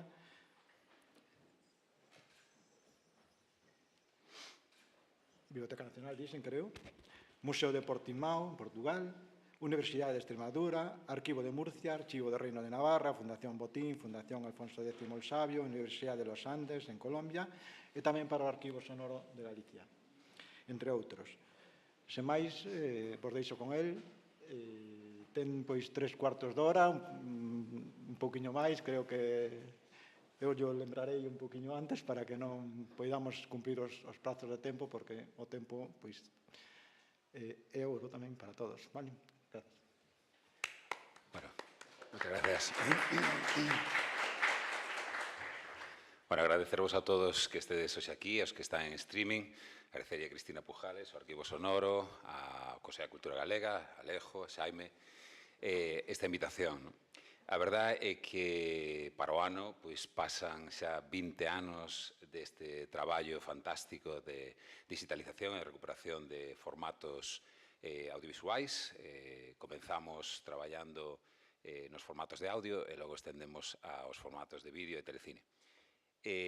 Son moitos anos dedicados á digitalización, no que surxen moitos problemas técnicos que vou abordar aquí dunha forma rápida, somera, pero, bueno, polo menos para ter unha consideración a hora de facer o que eu intento definir como un traballo de digitalización rigurosa. Moitas cousas hai que ter en conta, penso, e que dunha forma breve intentarei abordar. En primeiro lugar, falar un pouco do inicio deste traballo. Este traballo surxe a raíz dun libro que eu publico no 2004, no que levaba unhas bobinas, uns audios engadidos, unhas bobinas analóxicas. Naquel momento me dedicaba a facer música para radio, bandas sonoras, televisión, cousas así. Tiña un dominio máis ou menos técnico do que sería a grabación, o audio que hoxe coñecemos, pero descoñecía bastante, por non decir todo, o que se refire ao audio analóxico naquel momento. Entonces, claro, surxe que a editorial me dice que, bueno, que a ver como abordamos o tema das bobinas magnetofónicas, hai que digitalizalas. Non atopamos non atopamos a ninguén que pudese digitalizarnos esas bobinas magnetofónicas. Foi a raíz de aí, onde aproveitando un pouco o meu estudio e adaptando e investigando para poder abordar aquel traballo que era un traballo de investigación que se publicou anos máis tarde, bueno, nese mesmo ano pola editorial do Cumio, pois comezou un pouco esta odisea, que, como digo, para o ano vai facer 20 anos. Unha vez que o traballo saliu publicado, outras editoriales pois lle chamou a atención e contactaron de alguma forma conmigo. Inicialmente o traballo que fixera era de bobina magnetofónica e cinta de compacta, o compact cassette, pero logo se interesaron en que eu lle fixese traballos de discos de pizarra, discos de vinilo, singles, tal, e digo, bueno, non teño ni idea, o sea, non sei. Entonces foi así un pouco como naceu, digamos, a miña pasión por isto e a miña pretensión de facer un traballo o máis riguroso posible. Que eu considero para abordar un traballo deste estilo? Bueno, pois aquí vos vou a poñer algunhas imaxes de xente que traballa ou que traballou conmigo, que sigue traballando. En primeiro lugar, un químico é fundamental. Este é o primeiro químico que traballou comigo, que me axudou moito a facer análisis de distintos formatos, as súas composicións químicas, establecer tratamentos que naquel momento se descoñecían para distintos problemas, sobre todo de fungos, degradacións diversas que encontrábamos na banda magnética, nos discos de acetato, nos discos de acetato de celulosa, nos discos de goma laca, nos discos de vinilo tamén, e a raíz de aí e someter formatos que nos comprábamos para degradar a propósito, someténdoos a distintos tratamentos, foi como conseguimos, digamos, abordar unha eliminación, digamos, sin que degradase o soporte en sí para poder levar a cabo a digitalización, senón sería imposible. Outro técnico absolutamente imprescindible neste tipo de traballos é un ingeniero en electrónica ou un técnico en electrónica especialista en aparatos audiovisuais, o cal teño que decir que é moi complicado de encontrar. Teño a suerte de ter no noso equipo un que é absolutamente dedicado, porque xa non estamos falando dunha cuestión de coñecementos, senón de horas de investigación tamén. O calibrado dun aparato que se vai a dedicar a unha digitalización rigurosa é fundamental. É dicir, non podemos pretender comprar un aparato a través dun portal de internet e con eso abordar unha digitalización que teña un mínimo de rigor. Eso non é posible. O interés tamén do alumnado, da xente que ten esa inquedanza de aprender, de investigar pola súa conta, de contrastar o que se lle di. Aquí unhas clases que eu din para a Universidade do País Vasco. Aquí temos o arqueofone que logo escoitaremos algo. É dicir, a xente que ten interés en como abordar isto é fundamental, porque moitas veces sin ese interés, ou a maioría das veces sin ese interés, non progresaríamos e non melloraríamos nas distintas técnicas. Outro colaborador que sigue traballando conmigo despois de tantos anos é un audiófilo. Diredes, bueno, un audiófilo que é? Bueno, pois unha persona que non solamente a nivel técnico con espectrogramas ou con analizadores de frecuencia ou osciloscopios percibe a señal dunha forma obxectiva, senón tamén cas súas orellas. É dicir, isto sona así, pero debería de sonar así. Eu tamén tuve a gran suerte, desde fai 20 anos, que conto unha persona que me asesorou ou que nos asesorou, porque eu conto sempre que o meu traballo é parte dun equipo, como decía antes Susana. Un nunca traballa só, non se pode abordar isto dunha forma individualizada porque sería inasumible. A persona do audiófilo, para min, penso que foi esencial no logro satisfactorio de conseguir un son, digamos, o máis non solamente obxectivo, sino subxectivamente realista posible e adecuado á época que se traballa. E, por suposto, os técnicos en digitalización, en clasificación dos distintos formatos que temos. Vou a comenzar brevemente polo primeiro formato que hai constancia del, que son os cilindros de cera, aínda que teño que falar un pouco de que, os cilindros non é algo, digamos, moi habitual que figura nos nosos arquivos, pero sí que hai infinidade de grabacións feitas neste formato. Aquí tendes unha pequena fotografía feita de distintos cilindros chamados de cera, non todos son de cera, o material é moi variable. Vos trouxen un par deles e logo os podedes manipular, os indicarei como para que non sufran danos. Son meus, en todo caso, non pasa nada, si rompen.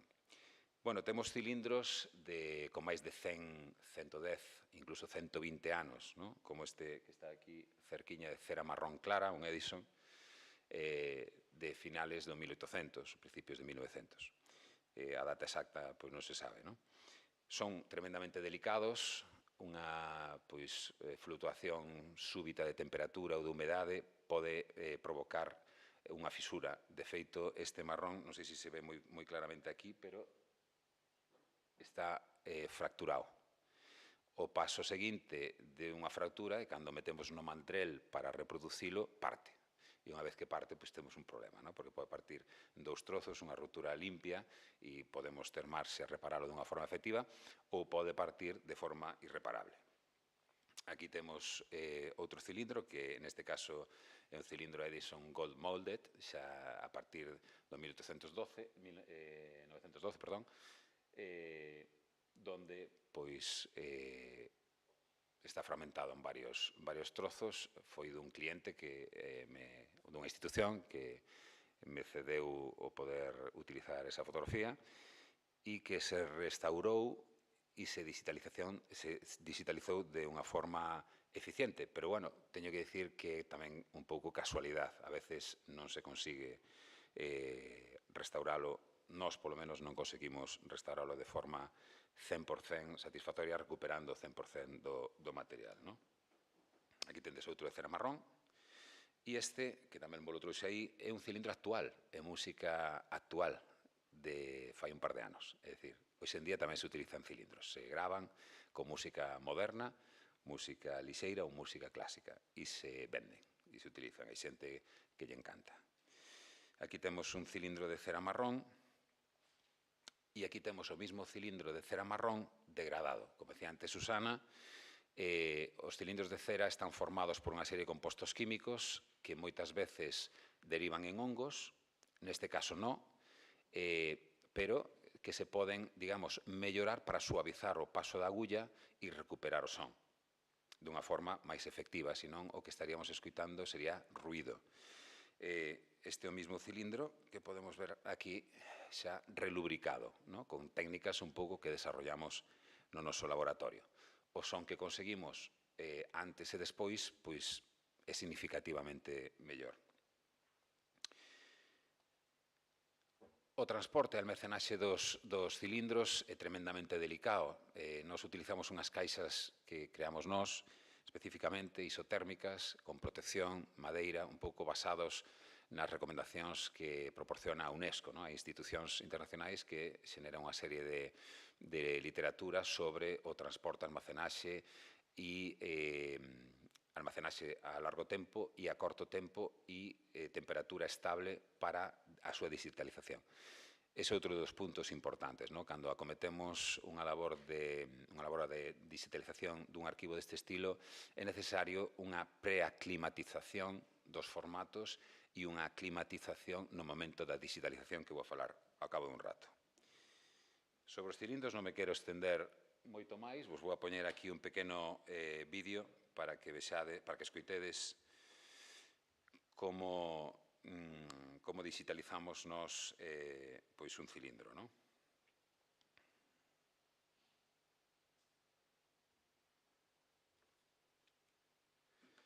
Bueno, aquí tendes un cilindro gold molded.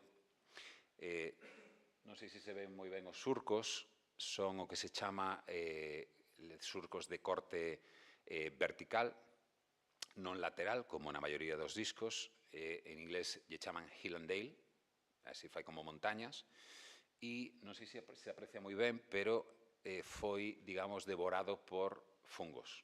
Aquí se ven pequenos buratiños, pinholes, lle chaman en inglés, donde, pois, parte deses surcos desapareceu, porque foi comido polos hongos.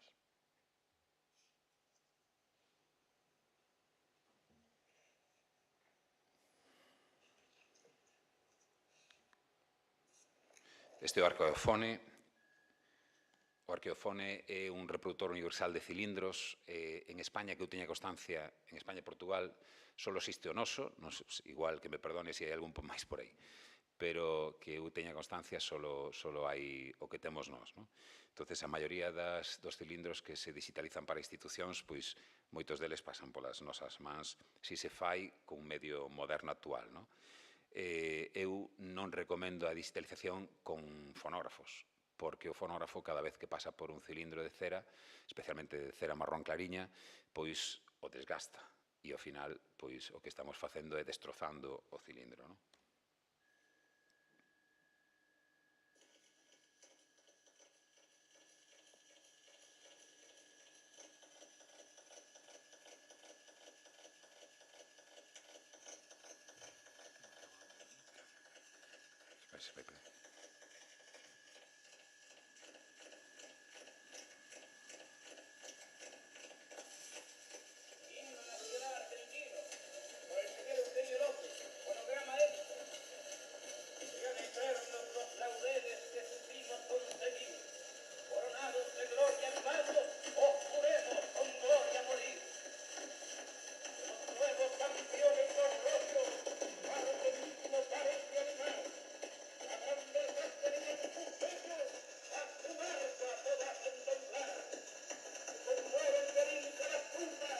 Bueno, este é o audio sacado directamente dunha cámara de grabación, non é o audio digital tal cual, logo habría que restauralo e eliminar esos ruidos que se escoitan por aí. A agulla é unha agulla especial, se chama agulla doorknob, como pomo de porta, porque se utilizamos unha agulla a mesma agulla que un vinilo, que se utiliza nun vinilo, pois destrozaríamos o cilindro de forma irreparable. Vos trouxen tamén un pequeno cilindro Columbia. Este, se non me equivoco, o audio está sacado directamente de liña, o sea que se pode apreciar mellor o son. Aquí vemos tamén as manchas do deterioro provocado polos fungos, e aí relubricado con unha serie de procesos químicos que non danan a cera e que fan que quede, pois como queda agora, máis limpo para conseguir un sonido máis perfecto. Se aprecian os surcos.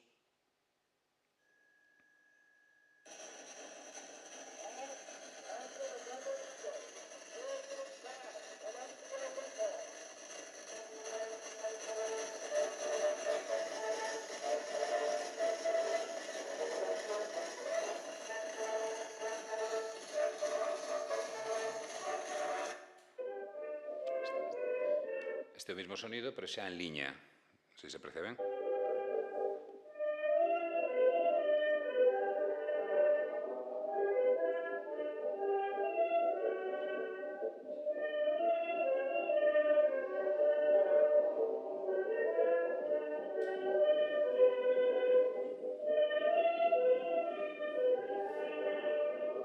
Este é un cilindro do ano 1900, non sei se se ve ben aquí na caixa, con París 1900, aproximadamente, non?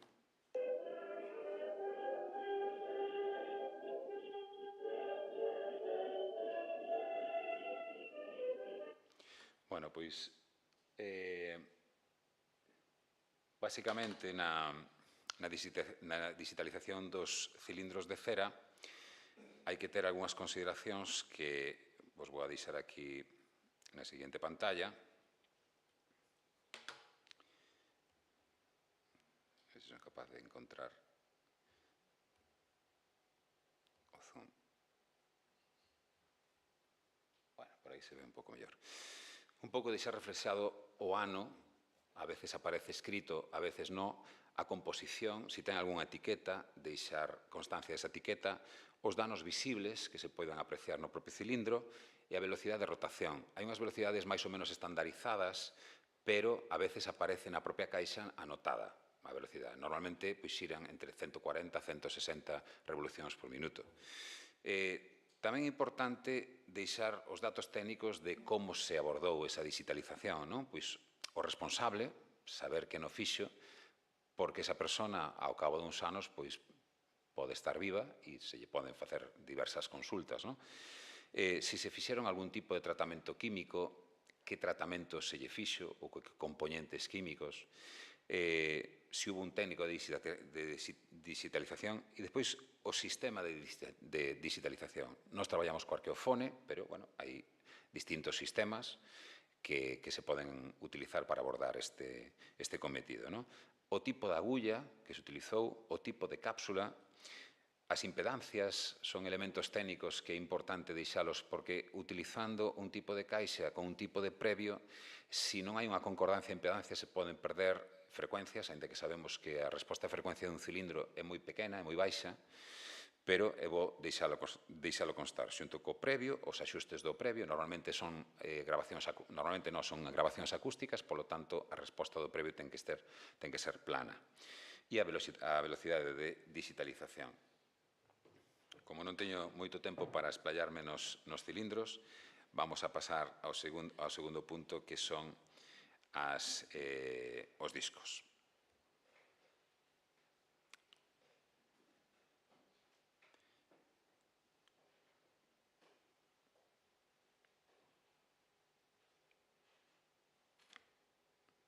Vou a comenzar primeiro ca ficha técnica que eu creo que se debe deixar constancia cando digitalizamos un disco.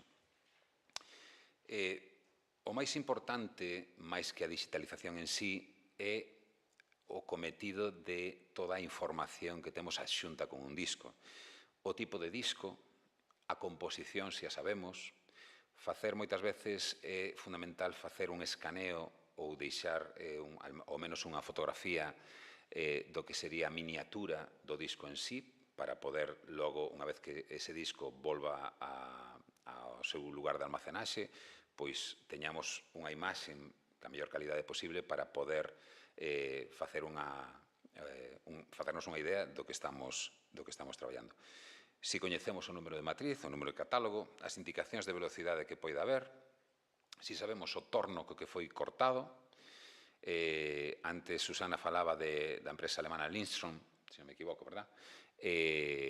Bueno, eles empregaban un torno moi específico con unhas características moi específicas que logo nos van a facer falta coñecer para unha digitalización correcta, non?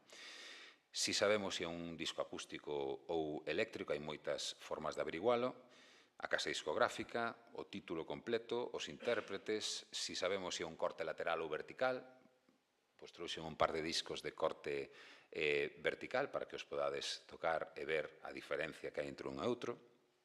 O seu diámetro, o seu grosor, nos dá moita idea tamén da época na que foi grabado. É calquer tipo de dano visual que poidamos percibir nese disco. Desde hongos, roturas, son moi comuns as roturas en luna, as roturas radiales, as roturas diametrales, é dicir, un disco partido en dúas partes, non? A reparación previa que podemos facer, o tipo de reparación previa, logo vos vou a falar deso, a limpeza previa, que máquina utilizamos, se utilizamos máquina, que tipo de líquidos, que fluidos se utilizan. Non todos son válidos, non todos valen para todo. Hai moitos discos que teñen, pois, que utilizan algodón na súa composición. Entonces, dependendo da técnica de limpeza que utilicemos, ese disco pode absorber as partículas de auga e reventar o que é a capa de goma laca que leva por encima, provocando burbulliñas. Cando vayamos a digitalizar, pois nos vamos a encontrar que o que fixemos foi empeorar o estado original que tiñamos antes, non? E, por suposto, utilizar pois todo tipo de recursos actuales que nos permita unha conservación, digamos, sana dese disco, non? Como poden ser as caixas libres de ácido, fundas antiestáticas, no caso dos vinilos. Bueno, para a digitalización, que temos que ter en conta para digitalizar un disco de forma rigurosa? Bueno, pois, primeiro, coñecer a velocidade de rotación, que se pode coñecer de distintas maneiras, non? O tipo de agulla que vamos a emplear. Hai moitos tipos de agulla, cónica, elíptica, elíptica truncada, xibata. Vamos a falar despois un pouco deso. O tipo de brazo empleado, sabemos que hai dous tipos fundamentales, o que é o brazo pivotante, de toda a vida, o que podemos ver en calquera tocadiscos que se encontra no mercado, ou os brazos tangenciales. O brazo tangencial o que fai é unha lectura, digamos, sin errores de tracking, porque vai perpendicular exactamente como foi grabado o disco. A cápsula que utilizamos é a súa impedancia, que ten que ir acorde ca impedancia que temos no previo, o peso de seguimento, moi importante, en inglés se chama o tracking force, para que, según a complianza da agulla e da cápsula, non perdamos ningún tipo de frecuencia, non? Se empleamos ou non cables con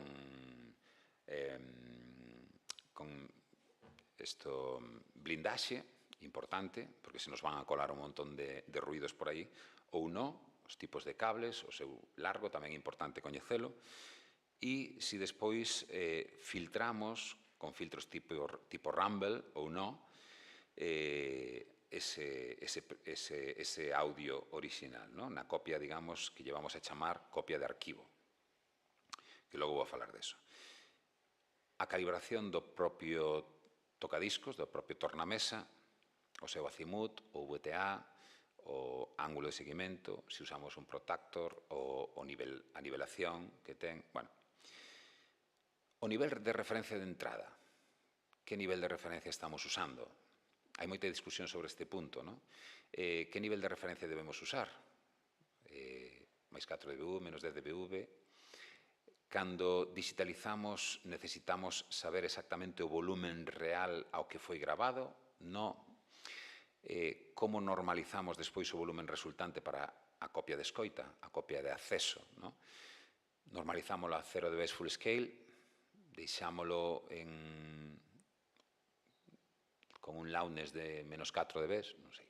Hai moito que deixar reflexado para facer un traballo que logo non teñamos, digamos, problemas. Apreciacións subxetivas que nos podamos considerar ao digitalizar ese disco. Si pode ser que exista algún salto na digitalización, deixar reflexado que esa agulla non foi capaz de seguir o surco, a veces se pode reparar, outras veces non, se existe un ruido excesivo, e ter constancia da temperatura e da humedade relativa da sala. Por que é importante isto?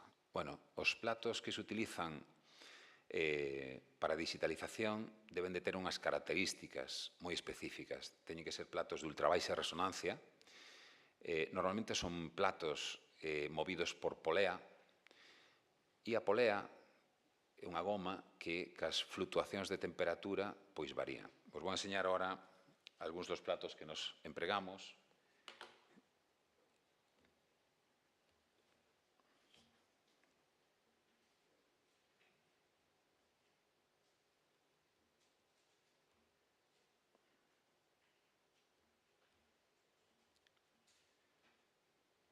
E algún dos elementos a ter en consideración.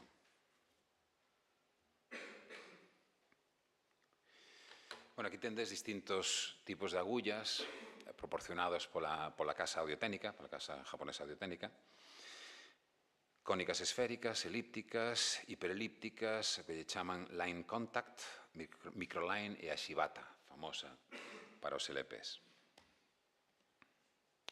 Cada unha destas agullas ten unha característica concreta e sirve para un tipo de disco moi específico. Aquí temos adaptadores, distintos adaptadores para o que é o buratiño que está no centro do disco, o spindle. Como vedes, hai varios distintos. Eso quere decir que hai distintos buraquiños. A maiores, existe unha problemática con moitos discos que non están perfectamente centrados. Entón, é importante ter un tocadiscos que non teña o spindle, precisamente o pitorriño este no que se coloca o disco, para poder axustalos de forma manual e correxir esa desviación. Aquí os tendes todos amontonados. E aquí tendes unha foto duns reecualizadores históricos. Para que sirven os reecualizadores históricos? Bueno, os discos de pizarra, chamados genéricamente de pizarra, os discos de vinilo, non todos levan a mesma ecualización. A partir do ano 53 se estableceu para os discos, 56, se non lembro mal, se estableceu un estándar común para todos os discos de vinilo, que é unha curva de grabación que se inserta no propio disco cando se grava, un preénfasis que lle chaman a curva RIA, polas siglas americanas. A curva RIA é específica duns determinados tipos de discos de vinilo, digamos, actuales, pero ata que chegamos á curva RIA de ecualización, existen numerosísimas curvas que cada compañía imprimía nos seus discos, porque é imposible gravar un disco de forma plana, mantendo as frecuencias graves e as frecuencias agudas sin que xenere distorsión. É dicir, non podemos gravar conseguindo un amplio espectro de frecuencias dunha forma plana desde os 20 Hz, por exemplo, ata os 20 kHz. É imposible. Entonces, é necesario imprimir unha curva de ecualización previa que logo temos que, digamos, descomprimir, é dicir, temos que desfacer o que se insertou. Se non o desfacemos, estamos xenerando un audio pois erróneo, non é o que se gravou no seu primeiro momento. Nós traballamos con varios ecualizadores históricos, o que tendes aquí arriba de todo está fabricado por unha empresa americana que se chama Cap Electroacoustics, é un souvenir, e aquí trae unha serie de presets. Como vedes, a partir de aquí pon LP, AES, de Audio Engineering Society, RIA, a curva RIA, que está con botonciño verde, porque é, digamos, o estándar de LPs, e, por último, temos flat, quer decir plano. Plano sería a posición para un disco acústico, que non foi manipulado eléctricamente, non foi grabado a través de medios eléctricos, sino acústicos, con bocinas. Debaixo tendes un TDL, tamén é un preamplificador americano, pero neste caso temos que nos seleccionar de forma manual a curva de preénfasis, que se basa basicamente en dous parámetros.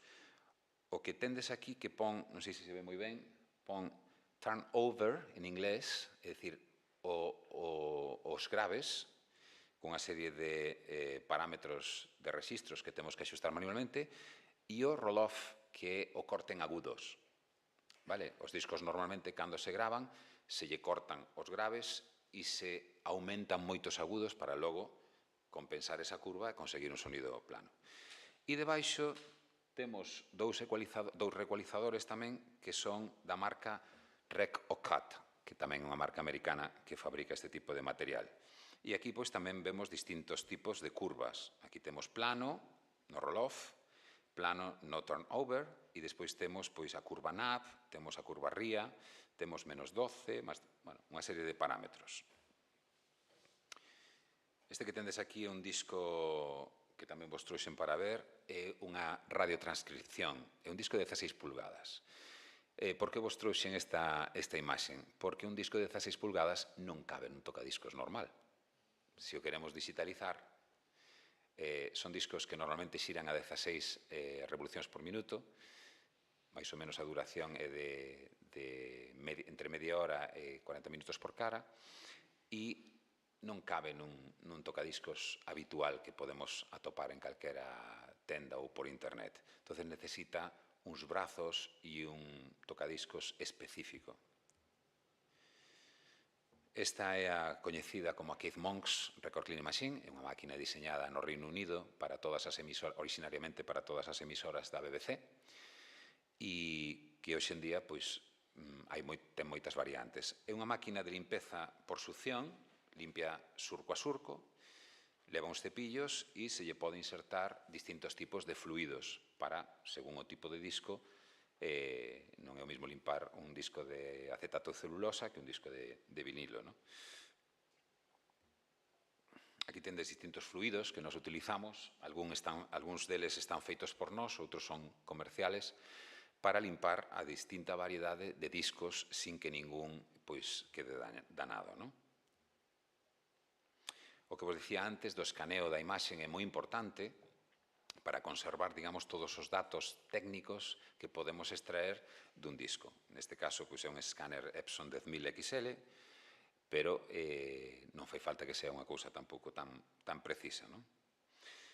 Bueno, aquí vedes 3 dos platos rondín, que son os que habitualmente utilizamos nós, cos brazos tangenciales. Estes son uns brazos fabricados especificamente no Reino Unido. Os platos son americanos. Vedes os presores para evitar que as altas frecuencias resonen ou que haxa desplazamientos nos discos. E vedes os cables de plata moi finiños que van desde a cápsula ata as caixas de inyección e ao previo, ou ao previo a caixa de inyección. Aquí tendes os reecualizadores e aquí a unidade de digitalización. Distintos tipos de disco. Nos traballamos con 12 tipos de discos distintos. Tendes os de dictado Edison, discos de aluminio, tendelos aquí, discos de cartón, discos Telefunken magnéticos, Udai, temos EPs, LPs, Soundscriber, Autographs, Edison, moitísimas variedades. Un disco de pizarra, chamado comúnmente pizarra roto, é soldado. Este nos lo enviaron de Estados Unidos, dos Ángeles concretamente, e, bueno, hai que soldalo e hai que moitas veces recuperar o surco con resinas, porque senón a agulla é incapaz de trazar. Aquí tendes outro que reparamos para España, para a institución. Este que vos poño aquí é un disco de acetato, de celulosa. Os discos de acetato, de goma laca e acetato a veces son palabras que se confunden. Este concretamente leva unha base de aluminio e por fora leva unha cobertura de goma laca. O que suele pasar con estes discos é que generan unha degradación que se chama ácido palmítico. Entón, é necesario limpalo antes de acometer a digitalización. Teño outra imaxe por aquí onde está o ácido palmítico, vou a localizar.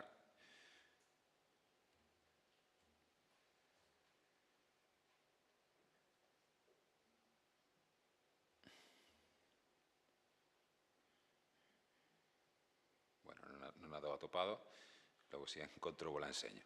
Vos vou a enseñar, eso sí, algúns parámetros que temos que ter en consideración cando digitalizamos discos.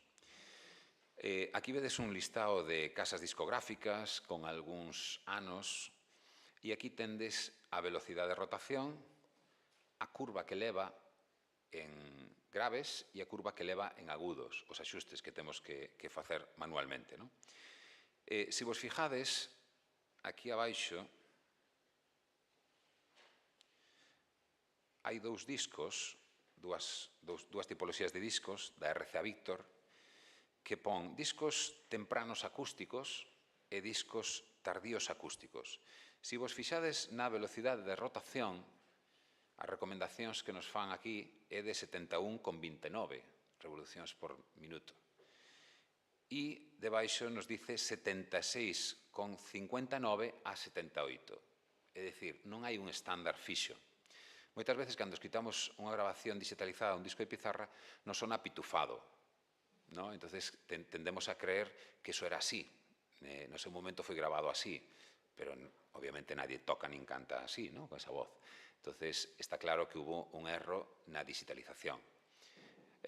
Por que? Porque moitas veces non atopamos un sistema de digitalización que teña distintas regulacións de velocidade.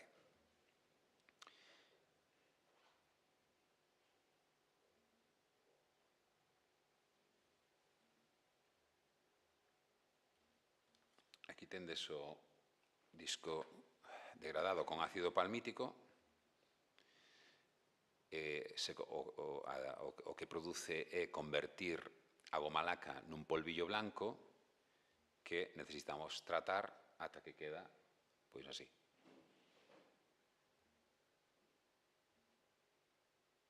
Antes e despois do tratamento. Vos vou a poñer un pequeno vídeo tamén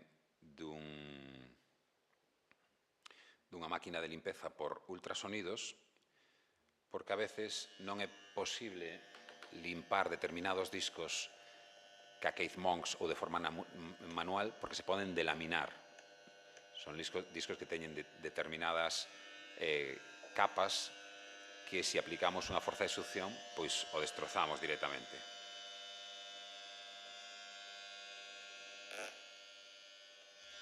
Neste caso, un vídeo con discos de vinilo.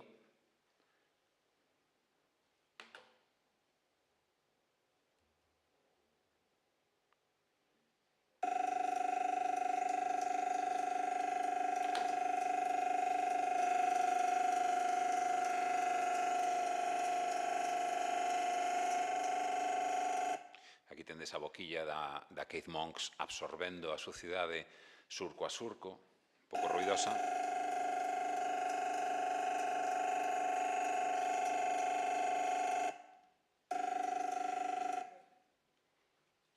É moi molesto o ruido, pero é o ruido que fai,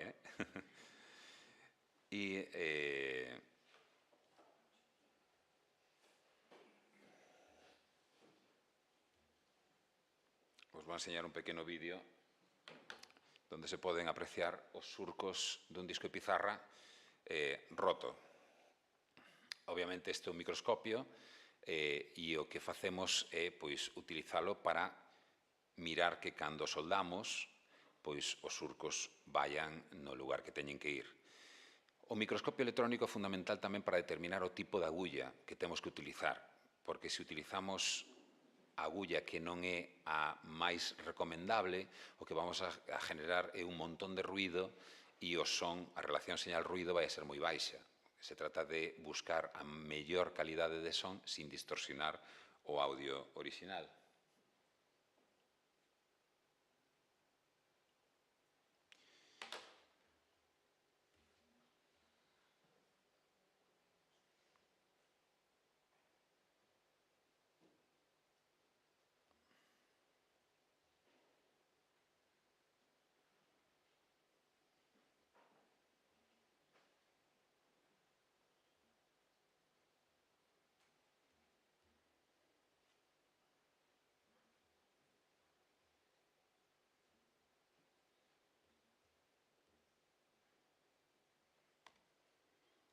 Vou a mostrar algúns dos diferentes discos que existen.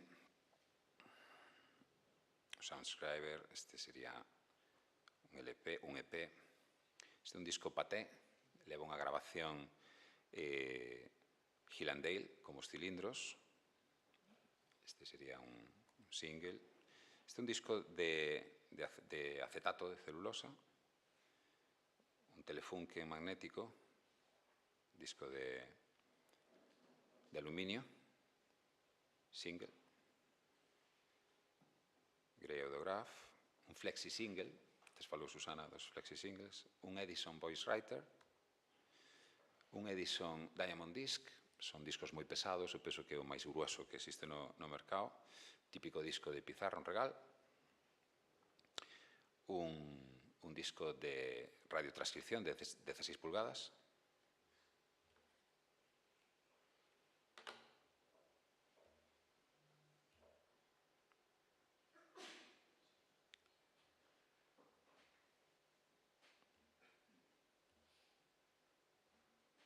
Como deixamos constancia de todos estes elementos nunha base de datos que sea práctica e que poidamos manexar técnicamente dunha forma eficaz? Nos utilizamos basicamente isto, que é un rexistro en Excel que o implementamos nun iCloud online. Bueno, é como un Excel, está feito en Mac, é un Numbers. Vamos a intentar ampliálo un poquinho máis para que vexades. No caso dos discos, tomamos o registro, que sería o tejuelo, anotamos aquí o número de tejuelo, e temos un pequeno desplegable donde clasificamos os discos máis empregados que nos chegan, non?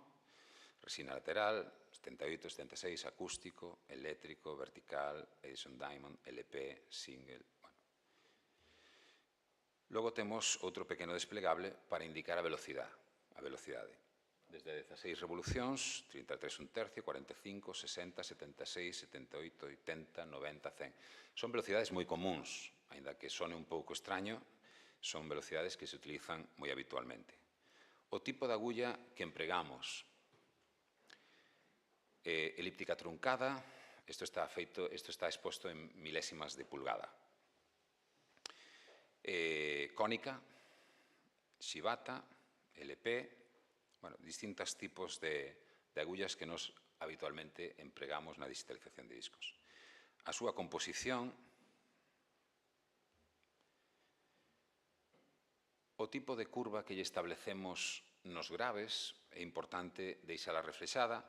Aquí non temos un desplegable porque en función do tipo de disco temos que consultar a nosa base de datos e establecer. O que si deixamos constancia, por exemplo, se leva un turnover de 250. O mismo ocurre co roll-off, se leva, por exemplo, un roll-off de menos 12. E, por último, a duración que pode ter ese disco. Pois se un disco de goma laca, de resina, pois normalmente non suele pasar 2-3 minutos, 3-4 minutos por cara.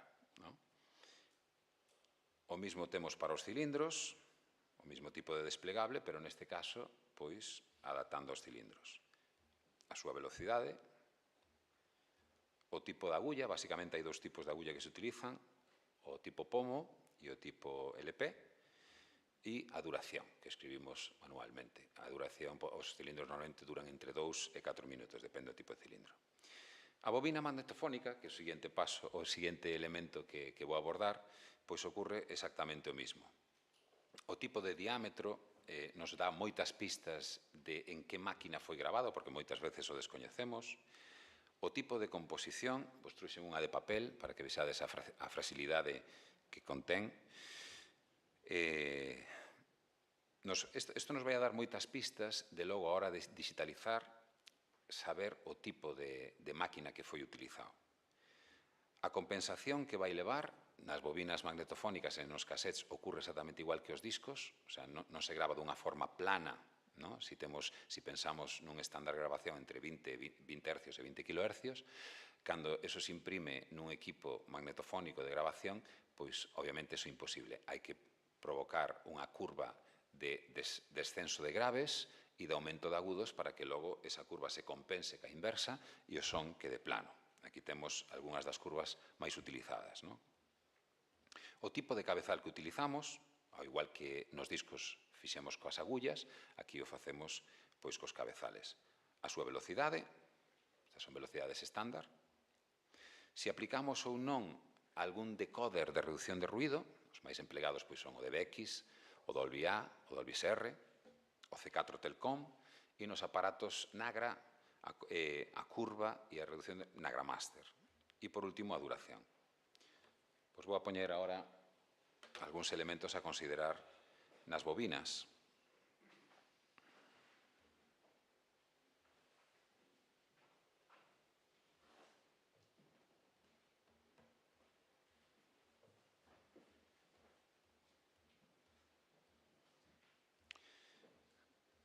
E algún dos problemas máis comuns que vos podedes atopar. Vamos.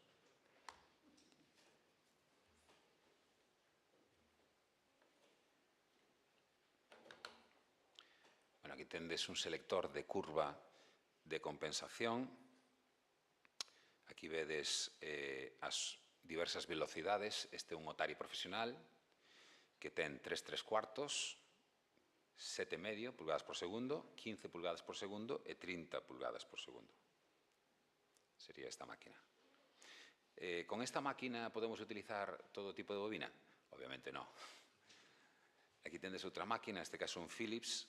Se vos fijades, aquí temos un selector que nos indica a curva IEC, utilizada habitualmente en Europa, e a curva NAP. E aquí temos un pequeno selector donde nos indica 3/3, 7,5 e 15 pulgadas por segundo. Na parte dereita temos unha combinación de canales. Este aparato utiliza un cabezal de 4 pistas e podemos combinar estéreo, que serían 2 pistas nunha dirección e 2 pistas noutra dirección, pero tamén podemos gravar a pista primeira de cada ancho de pista ou a pista terceira por cada cara, por eso pon un 4-3-2. Se temos unha bobina que foi gravada con aparato deste estilo, ten que ser reproducido obligatoriamente con un aparato deste estilo, se non se vai a producir o que se chama diafonía, se van a mezclar canales. Vamos a escoitar mezclado que está nun canal co outro. Aquí temos un dos Revox máis coñecidos, unha 77, donde neste caso foi modificado para nós, polo noso técnico en electrónica, e vedes que pon aquí quarter track e hacia aquí half track. Foron montados 2 cabezales calibrados para poder abordar digitalización con cabezal estéreo NAP e con cabezal de un cuarto de pista. A peculiaridade deste aparato, por ese Bluetooth, é porque leva incorporado un sistema de reducción de ruido Dolby A. Entonces, si se grava con Dolby A nun aparato deste estilo, tense que obligatoriamente reproducir con Dolby A, porque o Dolby o que fai, o Dolby A, non o Dolby B que atopamos nas cintas de casete do C, é un compresor de frecuencias, de distintas frecuencias, para eliminar o ruido, baixar o piso de ruido, pois en torno a 20 decibelios, entre 10 e 20 decibelios, depende. Entonces, se non se reproduce, o que vamos a estar reproducindo é unha sonoridade totalmente falsa. Por eso vos lo puxen aquí. Eso se pode conseguir cun aparato como este, directamente, que teña o mesmo cabezal, ou con un decodificador externo Dolby, tamén. Un aparato moi parecido a este é o Revox B77, que como curiosidade se fabricaron 32 tipos diferentes de Revox B77 coa mesma carcasa aparente. É dicir, cando nos compramos por internet un Revox B77, vai a ter unhas características de configuración que non van a ter nada que ver probablemente con outro B77 que teñamos no outro lado. Distintas velocidades, distinto tipo de cabezal, distintas curvas de ecualización, se leva Dolby ou non, é dicir, un sinfín de problemas, non? Aquí tendes outro dos aparatos profesionales máis comuns, é un Studer A810, cada vez estes aparatos se están volvendo máis e máis caros, e a maioría dos que se venden necesitan un recalibrado completo, é dicir, cambiar todos os condensadores, prácticamente, pois están todos descargados, e calibrar tantos os cabezales, moitos están gastados, é dicir, o comprar un aparato destas características para reproducir unha cinta magnetofónica profesional non nos dá garantía prácticamente de nada, falta a súa calibración. Aquí tendes distintos tipos de hub que se utilizan nas bobinas magnetofónicas. O máis común e popularizado é o tipo cine, que é este de aquí. Este é o que se conoce como tipo NAP, é un formato profesional, e o que está á esquerda é o que se conoce como AEG en Pancake, que é o primeiro formato, digamos, estandarizado que sacou a AEG alemana. Aquí temos outro dos equipos que nos temos no estudio, este é un Otari MX5050. Se vos fijades, aquí no apartado de cabezales ten 2 conmutadores, un conmutador que cambia entre 2T e 4T. Eso nos permite digitalizar cintas de 4 tracks, de 4 pistas, poden ser estéreo ou mono, e de 2 pistas. Pero, claro, depende o formato de 2 pistas que teña. Pola parte de atrás leva outro conmutador que cambia tanto a velocidade como a curva de ecualización, IEC e NAP. Neste caso ten solamente dúas curvas. Aquí vedes alumeando o punto de IEC, quer dicir que está digitalizándose ca curva de ecualización IEC. Esta é unha tabla sacada da IASA, donde podedes ver distintas velocidades e distintas curvas de ecualización que temos que imprimir como de énfasis a hora de abordar unha digitalización dunha cinta magnetofónica. Se vos fijades aquí, nunha cinta de 3/3 de pulgada, podemos ter a curva IEC tipo 2, que é o estándar actual, podemos ter unha curva NAP ou podemos ter unha curva RIA. Aquí tendes a ecualización que sería os graves, o estándar de 3180 microsegundos, é unha constante de tempo, e por outro lado o de 90 microsegundos. É dicir, estas tres curvas en realidad son a mesma. Pero se vos fijades na de arriba, a 7,5, temos a curva CECIR, a IEC, a DIN e a ABS, na que temos infinito en graves e temos 100 microsegundos en agudos. Todas estas son diferentes tipos de curvas para lograr, digamos, unha escoita rigurosa do que antes tiñamos grabado. Moitas das cintas están degradadas con distintos síndromes, síndrome de vinagre, moi común en determinadas cintas de acetato celulosa, o síndrome pegajoso, en inglés o sticky shed síndrome, que o que fai é descompoñer o aglutinante e a capa de dióxido de ferro se pega aos cabezales. Entón, ao cabo dun minuto de reproducción, vemos que o sonido se torna totalmente opaco porque os cabezales están cubertos co que é o dióxido de ferro, co aglutinante. Entón, é necesario sometelos a o que se denomina comúnmente como cocción. Metelo nun forno durante unhas horas determinadas a unha temperatura determinada para poder estabilizalo. O mesmo ocorre cas películas de vídeo. Aquí tendes unha película de VHS que foi sometida ao mesmo proceso. O antecesor da bobina magnética é o fío magnético, o fío de aceiro, que tamén vos truxen un para que poidades ver despois. A diferencia que a bobina que non leva unha polarización de vías, o seu sonido é máis primitivo, por así dicilo, e todo eso, pois, antes de acometer a digitalización é necesario estabilizalo con temperatura e humedade, porque todos os reprodutores tamén están sometidos a distintos elementos que, se non contan tanto o formato en sí como o reproductor con unha temperatura estable, pois nos vai a producir flutuacións. Aquí tendes unha degradación moi común, que é o síndrome pegajoso, donde, como vedes, a capa do dióxido de hierro, a capa do aglutinante, queda pegado na capa exterior do negro fume e se perde totalmente a información. Isto non lo trouxe un cliente, tiña unha cinta moi valiosa, pero a meteu nun aparato equivocado da forma incorrecta e este foi o resultado. Bueno, recuperar isto, o que se puido recuperar, pois vos podedes imaginar, verdad? Aquí tendes dous decodificadores de BX, un é para cintas e outro é para bobinas. E aquí tendes tres decoders tamén de reducción de ruido. O Dolby A, Dolby SR, en módulo profesional, o C4 Telcom, que sin este tipo de codificación, o que lle chamamos a decodificación recíproca de ruido, ¿no? Hai decodificadores de ruido como Dolby B, que se non se aplica, pois non pasa nada, non lle afecta ao sonido original. Pero no caso do Dolby A, Dolby SR ou do C4 Telcom, se non se aplica, pois estamos desfigurando o son, ¿no? Distintos tipos de bobinas e, bueno, elementos para reparación, ¿no? Aquí temos unha curva AES de 30 pulgadas por segundo, parece aquí marcada na pantallita do Atari.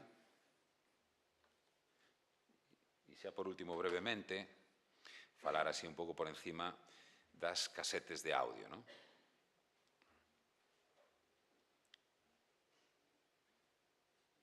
Tiñamos aí un par de vídeos, pero non sei se teremos tempo de velos.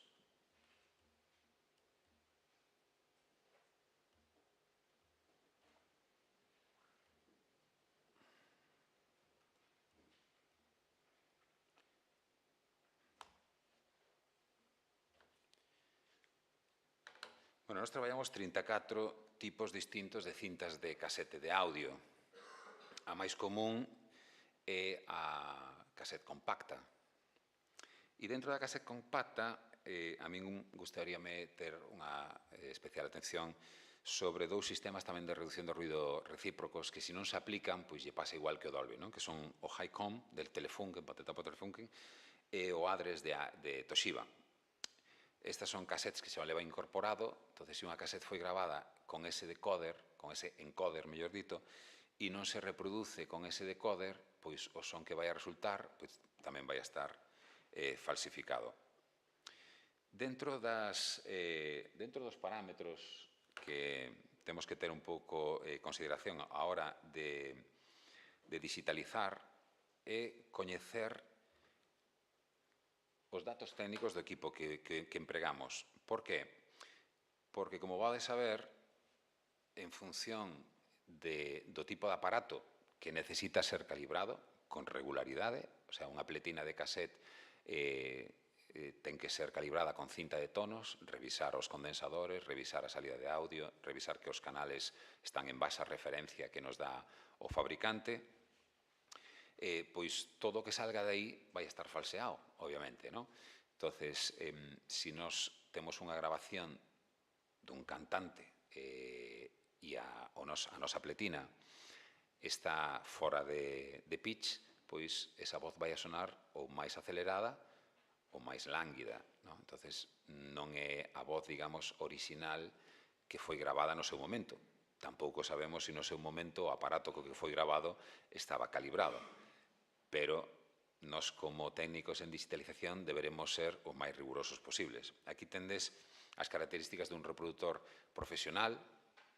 Hai moitos tipos de reproductores profesionales de alta gama, por chamar de alguma maneira, e vedes que nos poñen pois que ten 3 cabezales, 3 motores, que admite distintos tipos de cinta. É importante saber que pode admitir distintos tipos de cinta porque cada tipo de cinta leva unha curva de ecualización diferente. Non é o mismo a tipo 1, que leva unha ecualización coñecida como 120 microsegundos, que unha tipo 4 de metal, que dá 70 microsegundos. Fijadevos que aquí, neste aparato, un reproductor de cassette normal, nos dá unha resposta en frecuencia desde os 20 Hz ata os 20 kHz se usamos unha cinta de metal tipo 4. É dicir, nos dá exactamente o mesmo rango de frecuencias que un CD audio.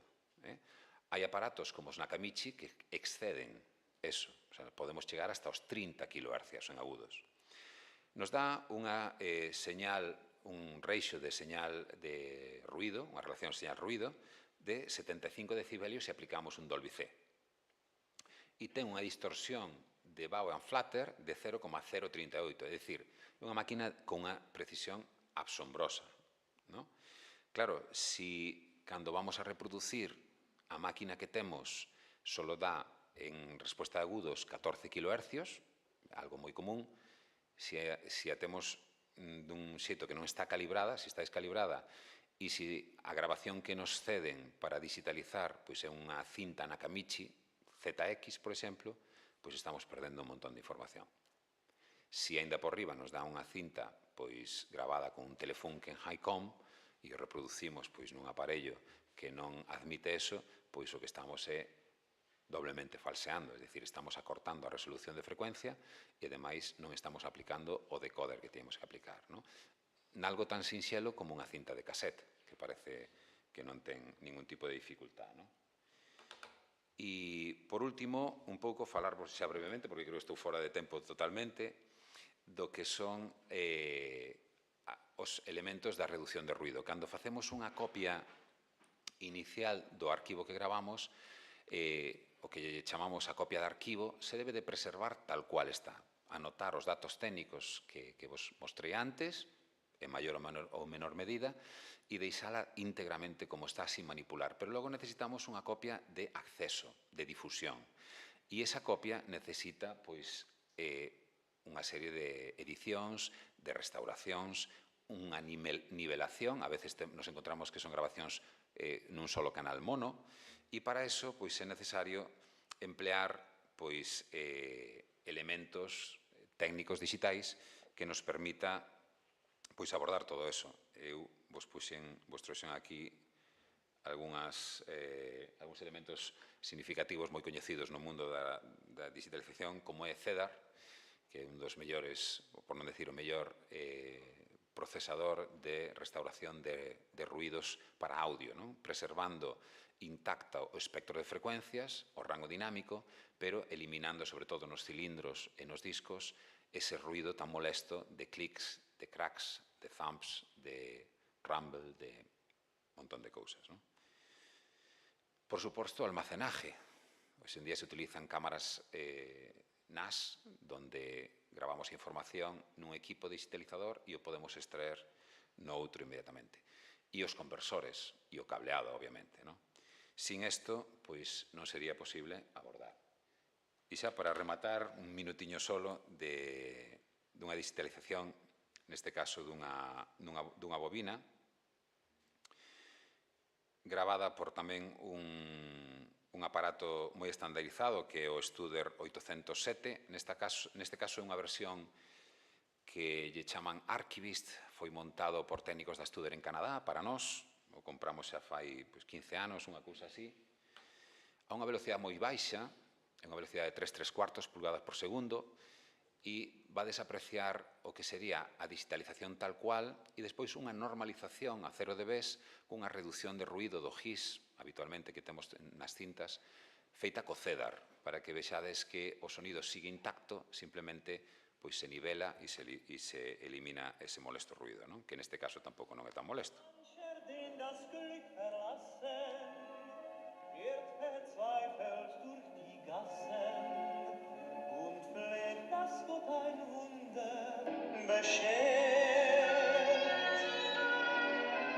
Plötzlich während seiner Bitten wird durch Licht die Nacht zerschnitten, als hätte das Geschick ihn erhört.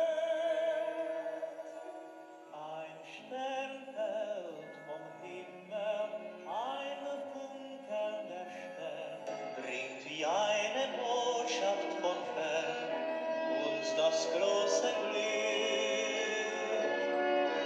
Ein Stern fällt vom Himmel, da leuchtet Liebe. Non hai tempo para máis, me parece. Así que gracias pola vosa atención.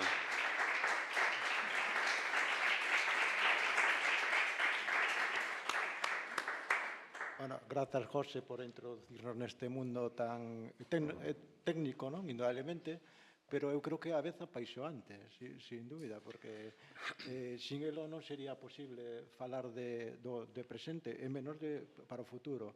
O sea, estamos hurgando no pasado, pero en medios técnicos totalmente actualizados. Gracias por darnos luz nelo. Eu creo que vamos a continuar coa mesa redonda e podedes pensar algunha pregunta despois. A mesa redonda leva o título de Reflexión sobre o futuro da conservación e digitalización dos soportes sonoros. Un minutiño para preparar a mesa. Se alguén se quere acercar a ver algúns dos formatos que trouxen, podedelos tocar. O único que o cilindro de cera hai que collelo con 2 dedos por dentro. Ahora vos lo explico.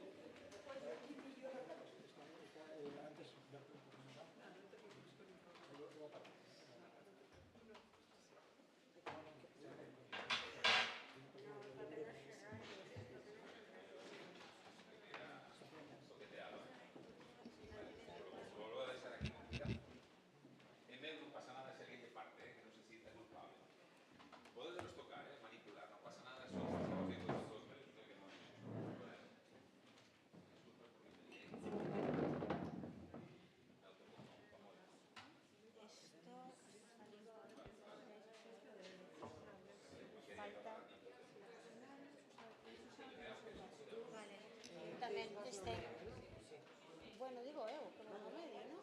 Sí, eu entendo que sí, que te queres. Mamma mía, como sabes? Bueno, é que eu creo que vamos moi xustos de...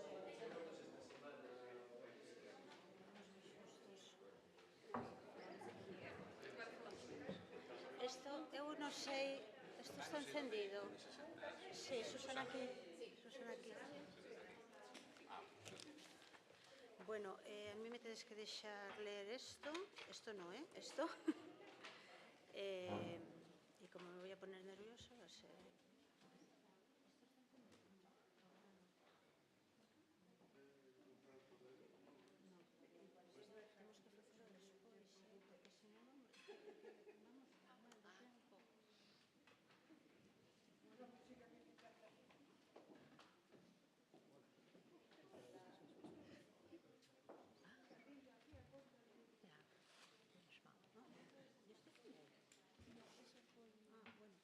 Dame, que fago eu.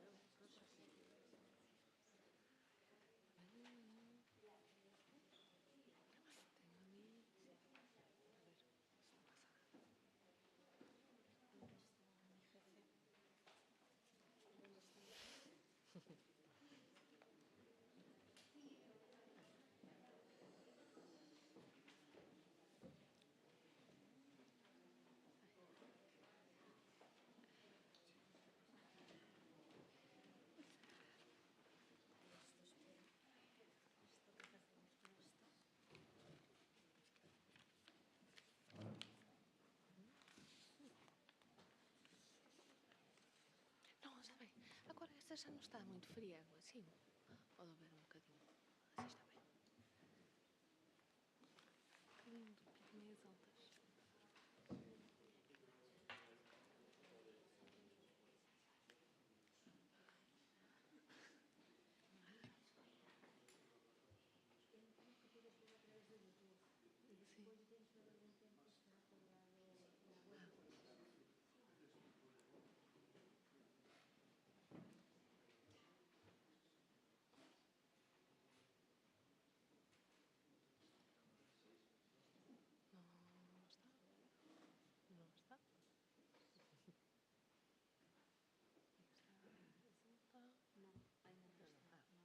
está protegido.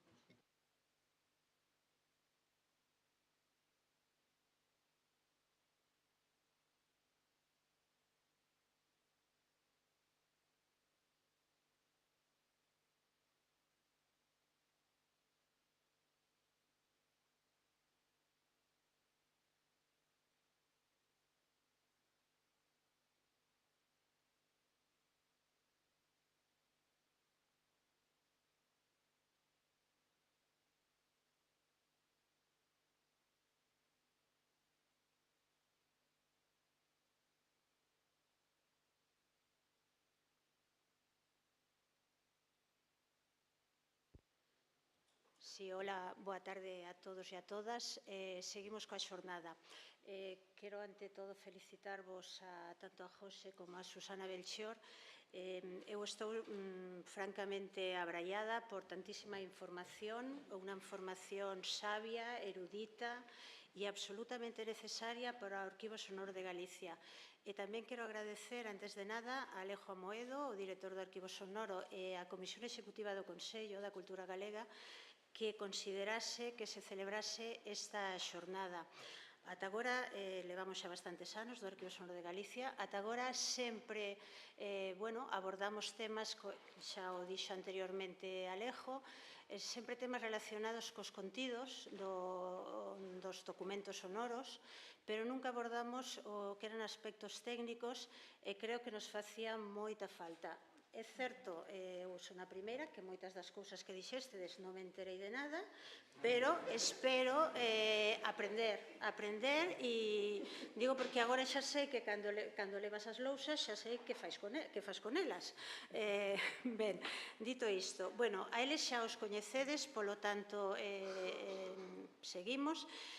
De min xa sabedes que son Cristina Pujales, do Arquivo Sonoro de Galicia, son a documentalista, pero sí quería senalar que aí ao fondo está a miña compañeira, Bea Pérez, que é a técnica de imaxe son do Consello da Cultura Galega.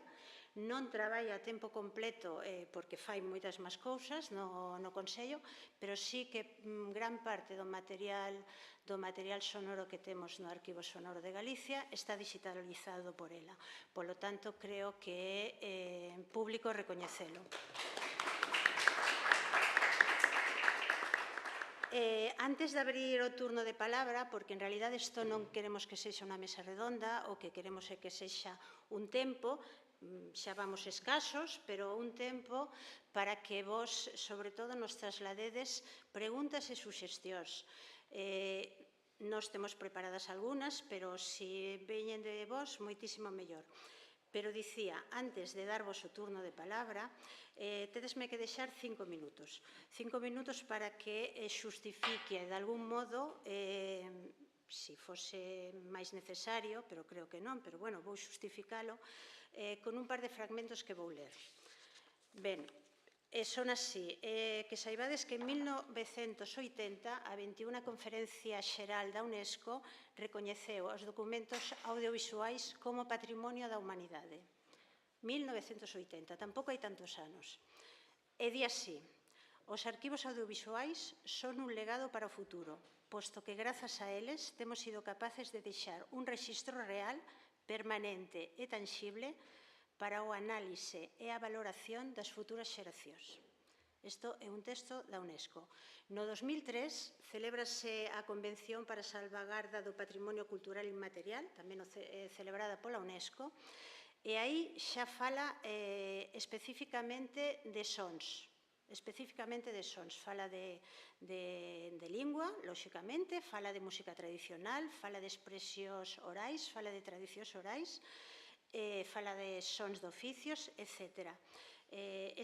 Aí márcanse as directrices para a salvagarda deste patrimonio cultural inmaterial, neste caso concreto de material sonoro, e que saibades que a última edición é de 2018, que está máis desenvolvidas, onde están máis desenvolvidas estas directrices.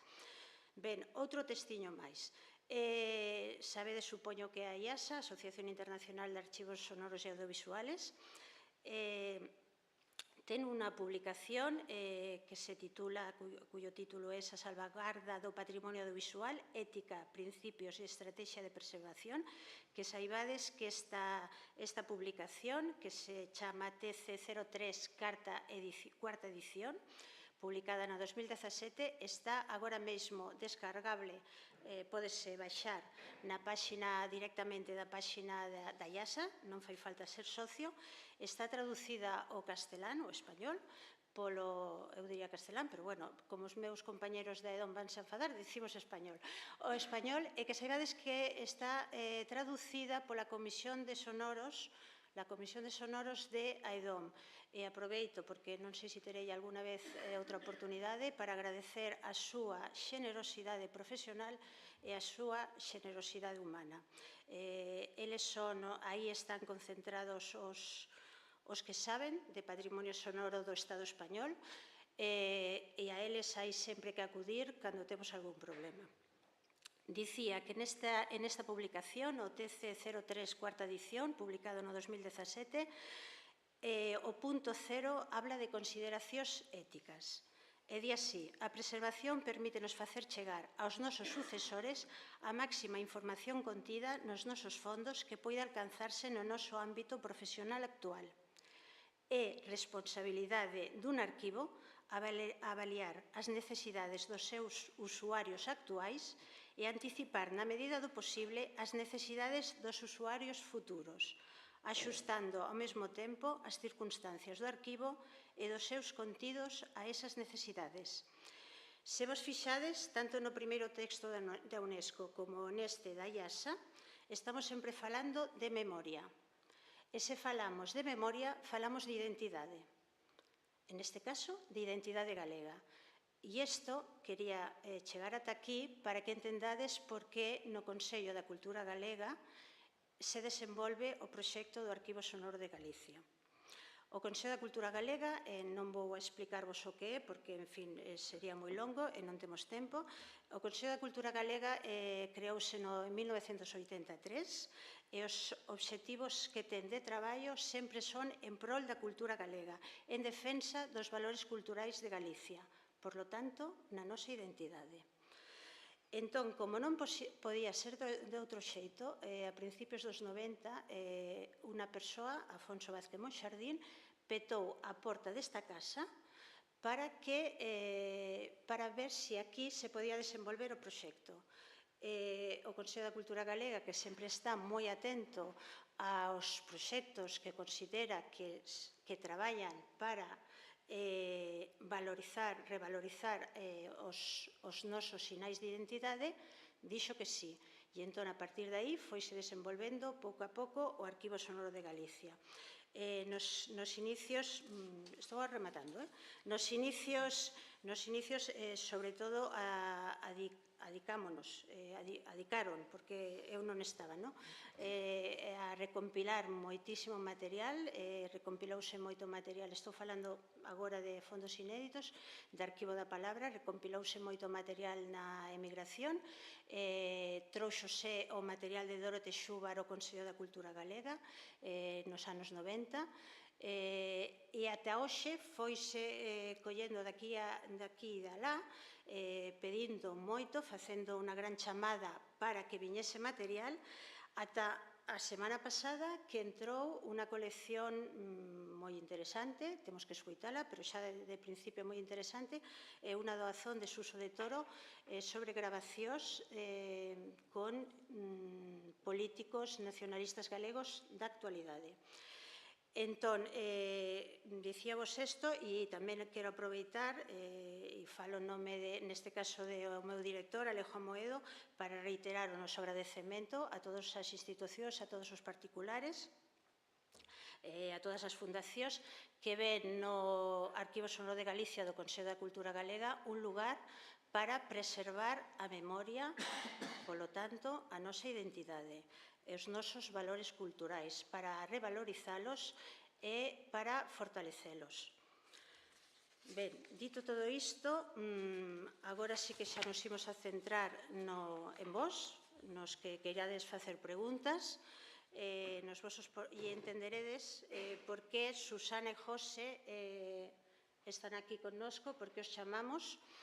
Porque, si, unha última cosa, no mesmo documento que dixen da IASA, no TC03, cuarta edición, pensade que ese documento está revisado no 2016, xa a IASA dicía que tiñamos entre 10 e 15 anos para preservar os soportes magnéticos. No 2016, estamos no 23, nos quedan 7 anos para preservar todas as bobinas magnéticas, todo o material magnético. Entón, se vos parece, enseñovos unha mostra que temos no Arquivo Sonoro e pregúntovos que facemos con el. E, por favor, interviden todo o que queirades. Mirad, estes son dúas doazos diferentes e isto ven tal que así. Isto é unha bobina e non ten ningún dato. Entón, a miña pregunta, e isto, aquí sí, aquí ten vida e morte severina, pero máis ou menos, nada máis. Entón, quería preguntarvos, que facemos con isto? Susana seguramente nos dará algunha idea da data aproximada. Queres dar alguna aproximación ou se queres explico eu como queiras? O difícil é, a data que podemos dar é a partir da qual pode ter sido gravado. Não podemos dizer mais nada. Porque a partir do momento que foi fabricado, em qualquer data pode ter sido gravado.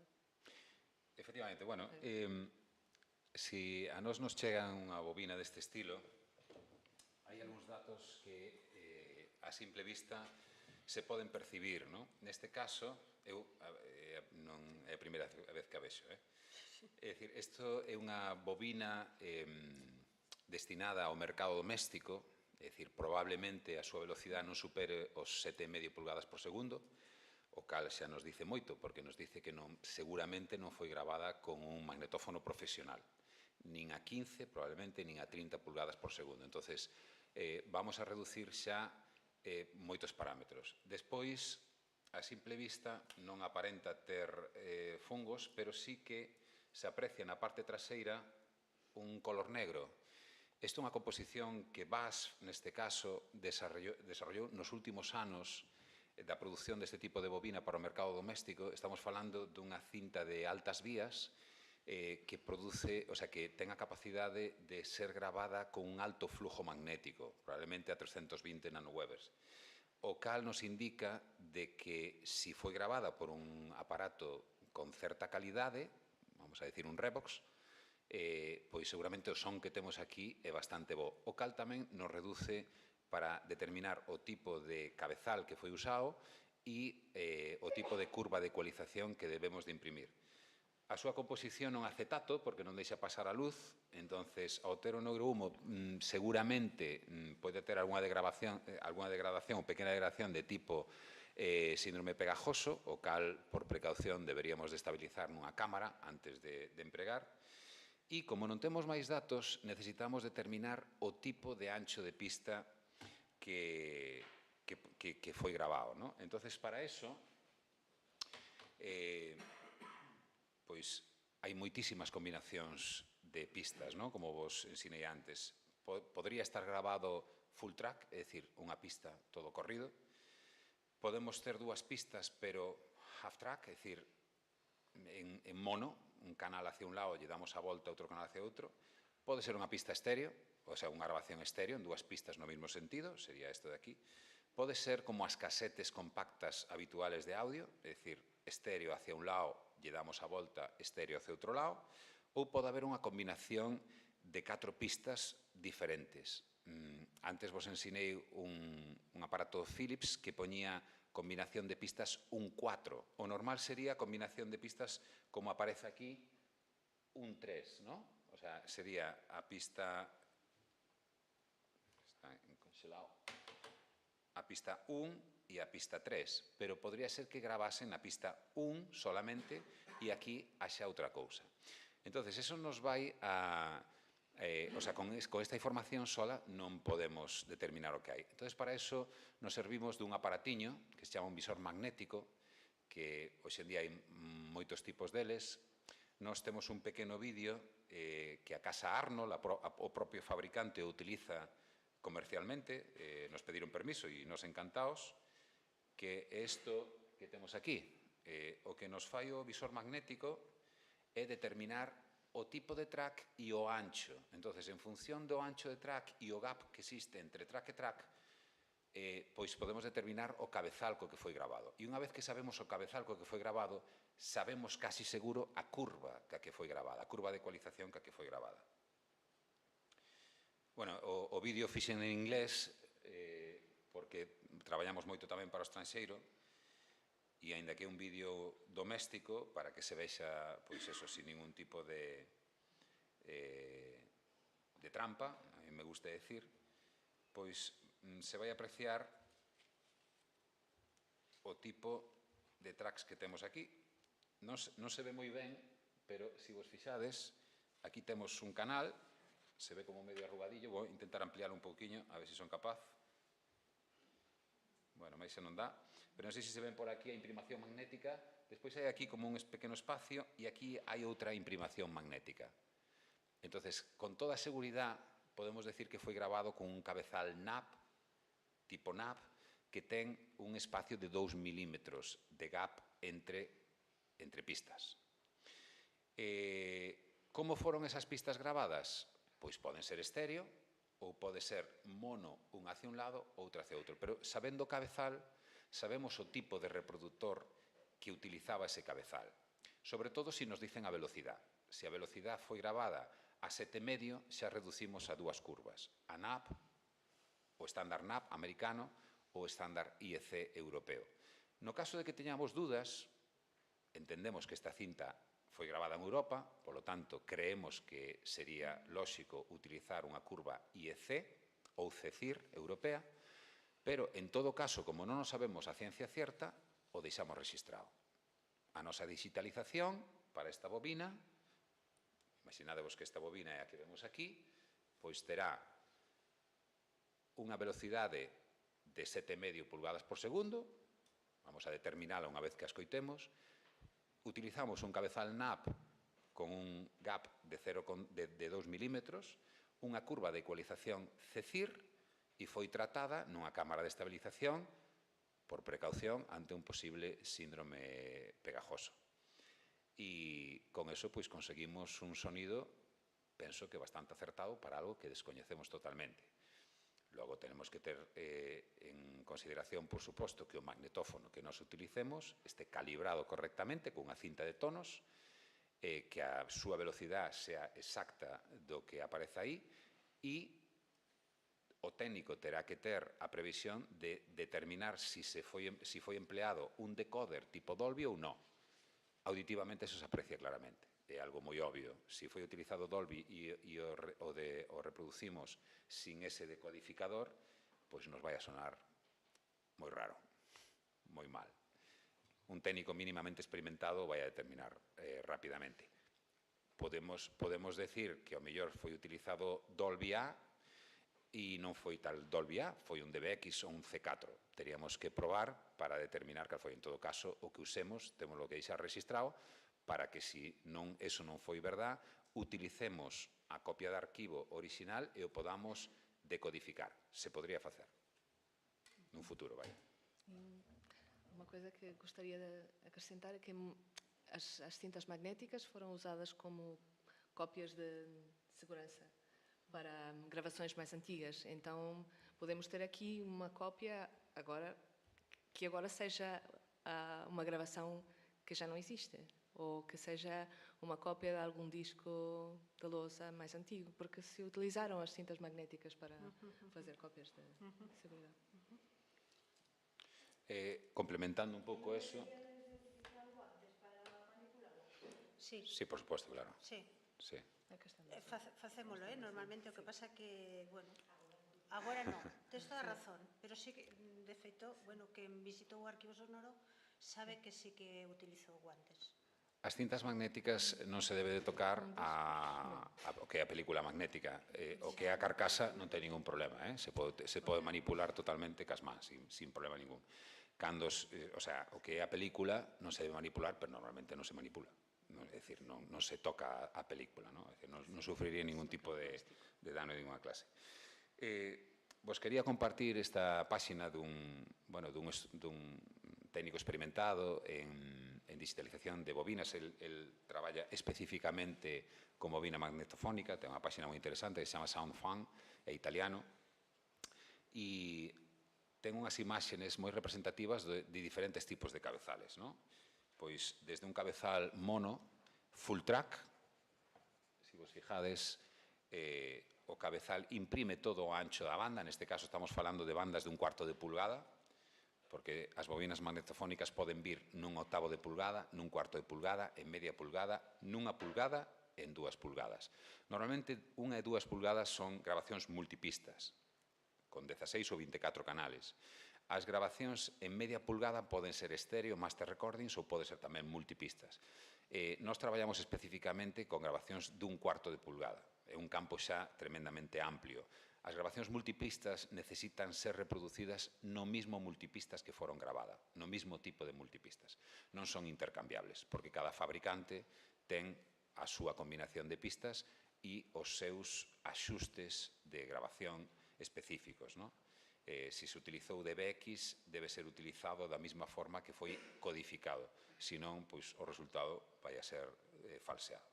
Aquí tendes un cabezal de 2 canales, o que se conoce comúnmente como cabezal NAV, de 2 pistas, o que podíades ver antes no vídeo do Arnold, do visor magnético. Se vos fijades, aquí tendes o gap de distancia entre as 2 pistas. Estes son cabezales profesionales que dan unha moi boa resposta en frecuencia, moi boa calidad, e pois permite no centro incluso insertar un código de tempo. En grabacións profesionales que necesitan ser sincronizadas con outros medios ou con outros reproductores, podemos gravar un código de tempo aí que logo se pode ler.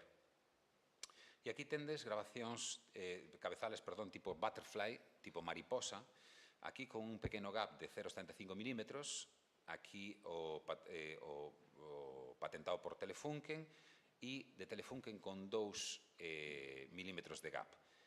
Os cabezales mariposa foron diseñados originariamente para poder ler cintas tanto estéreo, en 2 canales, como mono full track, sin que a relación, o reixo de señal-ruido fose moi baixo.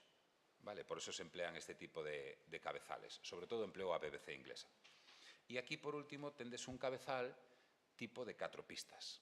A combinación desas 4 pistas depende. Poden ser 2 estéreo, pode ser en cada pista unha grabación. Entón, se nos pode dar o caso de unha cinta pequena de 5 pulgadas, pode ter grabadas 6 horas de audio. Non por ser pequena é sinónimo de que colla pouca información.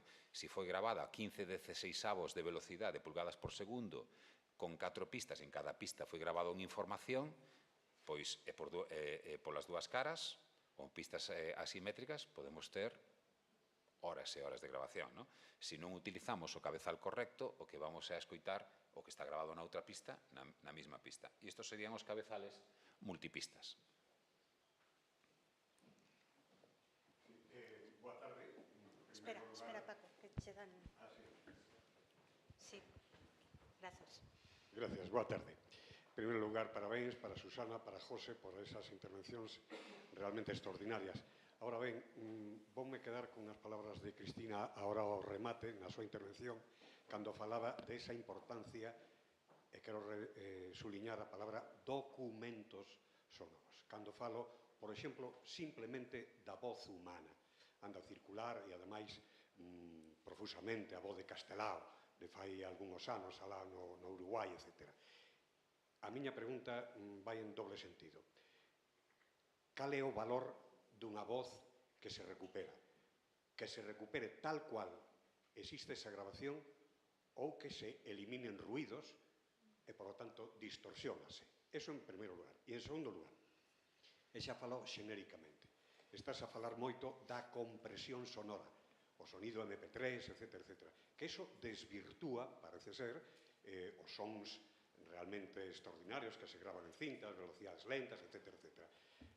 A calquera de vosotros, cal é a vosa opinión?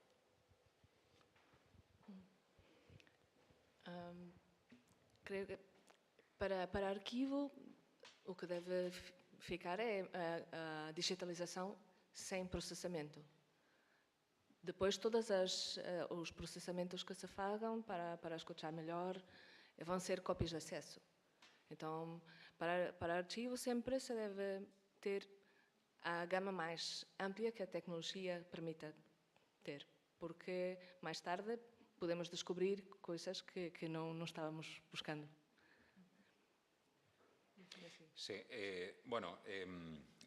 completando a resposta de Susana, cando se fai unha digitalización sempre se utiliza o máximo rigor en conseguir todo o potencial sonoro. En inglés hai unha palabra para eso. Digo en inglés porque, remítome moito en inglés porque foron os ingleses, os de fala inglesa, os que máis traballaron neste campo. Lle chaman o power bandwidth. Conseguir a máxima resolución cos mellores equipos, conseguindo o maior espectro de frecuencia, a maior relación sinal-ruído e ca mínima interferencia de distorsión por un mal funcionamento da máquina. Eso é o que calquer equipo de digitalización, nos incluídos, buscamos. Entonces, unha vez que preservamos esa copia de arquivo, normalmente unha copia de arquivo está feita a unha resolución moi alta. Pode ser 88,2 kHz 24 bits, 96 kHz 24 bits ou 192 kHz 24 bits si se utiliza o que comúnmente se chaman con codificadores PCM, porque hai nos tamén de un bit. Pero o que máis se utiliza é a grabación PCM sin pérdida, sin compresión de ninguna clase. Pero claro, logo eso temos que filtralo de alguna forma para que se escoite nítido. Entonces, aí é onde entran os procesadores de reducción de ruído digitais. Eu falei antes de Cedar, porque Cedar é unha empresa inglesa que leva moitísimos anos traballando. Son uns procesadores excelentísimos que o que fan é eliminar os ruídos superfluos propios do formato que se utiliza. Se estamos falando dunha cinta de cassette, pois normalmente ten un ruído de hiss, o típico soplido. Se estamos falando dunha bobina magnética, pois prácticamente o mismo. A veces pode haber ruídos de corriente, o que se denomina o hum, en 50, 60 Hz, dependendo un pouco da frecuencia, que tamén se elimina sin deixar ningún tipo de residuo. É dicir,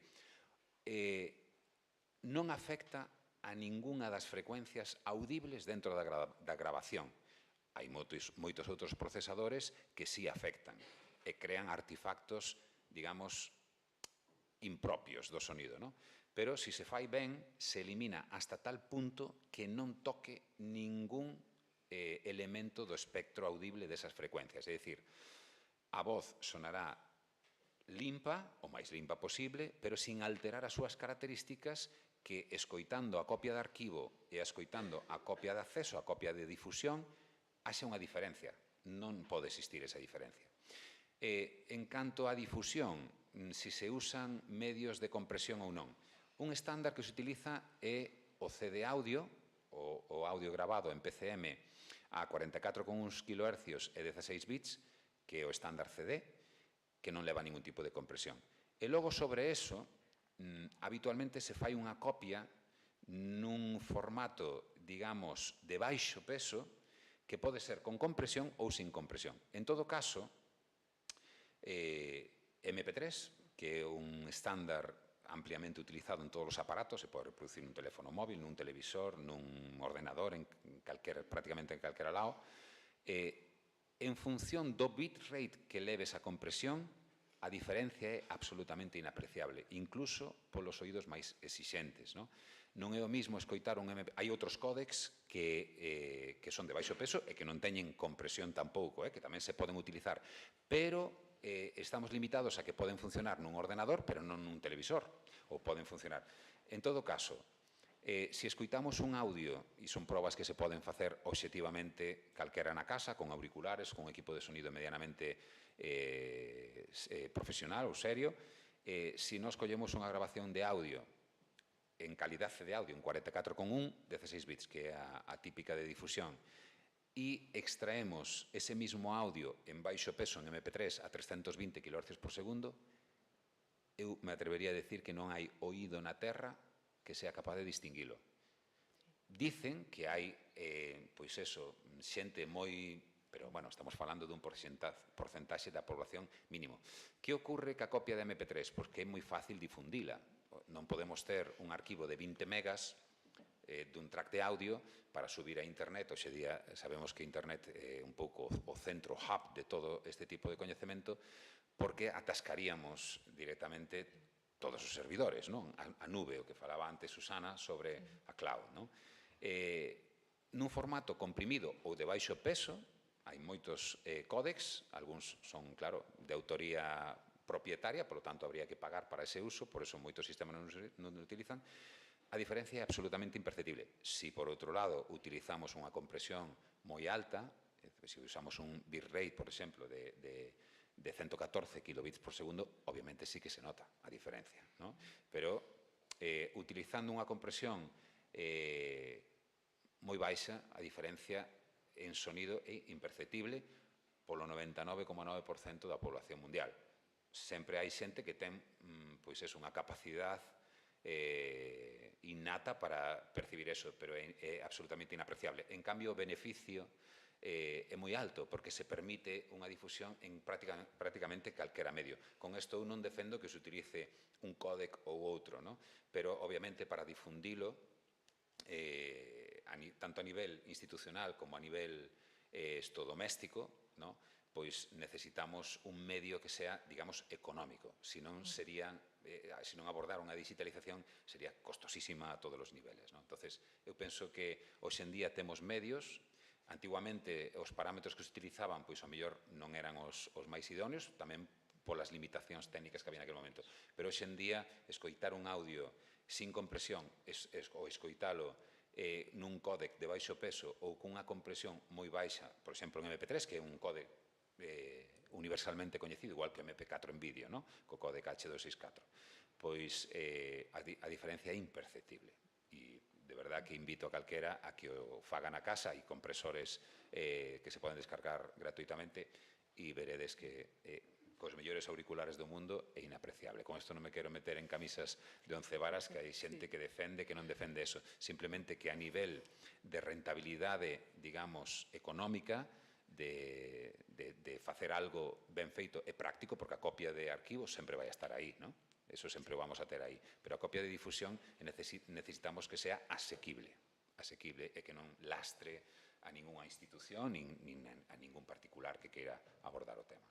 Eu queria voltar à cópia de arquivo, que é muito importante que se guardem todas as frequências, como disse José, que se consiga ter sempre os equipos calibrados e que se guardem frequências, inclusive as que não são audíveis, porque muitas vezes pode-se ir estudar coisas que não são audíveis, mas que são visíveis, e pode-se sacar informações sobre características técnicas da gravação que hoje não são importantes, mas que, quizá, no futuro vão ser. Sí, claro. Nos poden recuperar. Sí, por favor.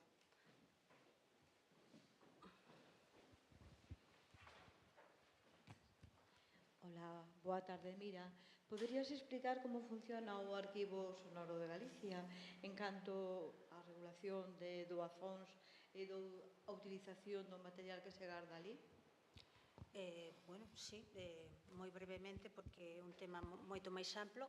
A ver, se alguén se acerca, se achega a nós e nos ofrece un material, evidentemente facemos un inventario, se non está feito, se non se achega, e despois faise un documento asinado pola presidencia do Consello, neste caso por Rosario Álvarez, onde ali se estipulan as condicións. Hai xente que deixa o material sin ninguna condición e hai xente que sí que quere que non se utilice ou que se utilice previo aviso, etc. Quero dicir, cada material ten unha casuística diferente, pero en principio sempre é unha doazón ou un depósito pactado, evidentemente. Quero dicir que non temos un modelo estándar. Dependería, en moitos casos, temos material no arquivo sonoro que non se pode consultar, temos material que se pode escoitar, pero non podemos facer copias, temos material que hai xente que quere que cando un usuario ou un investigador veña a escoitalo, que o avisemos previamente, digo porque cada material ten unha casuística diferente. O que sí, sempre facilitamos copias digitalizadas, se é un material que non está digitalizado.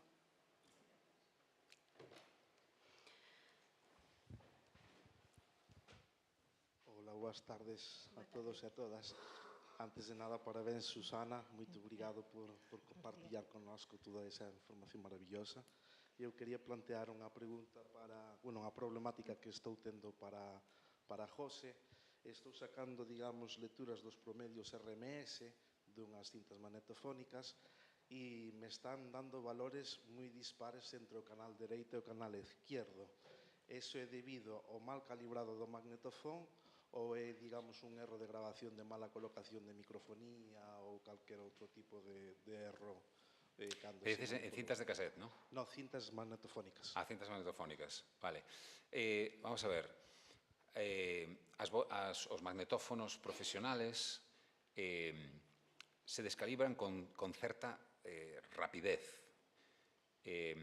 Unha das cousas que a mí me gusta incidir moito a hora de abordar unha digitalización é, primeiro, o análisis do arquivo, tomar unha referencia, vos puxe na pantalla un pouco a base de datos que nos utilizamos, a base de registro, perdón, que nos utilizamos, tanto para bobinas, cassettes, discos, cilindros, vídeos, traballamos tamén, e despois unha apreciación, digamos, subxetiva, problemas de recepción iniciales que podemos atopar, e o técnico, debemos anotar que non fixo, na digitalización, na restauración, bueno, a revisión final.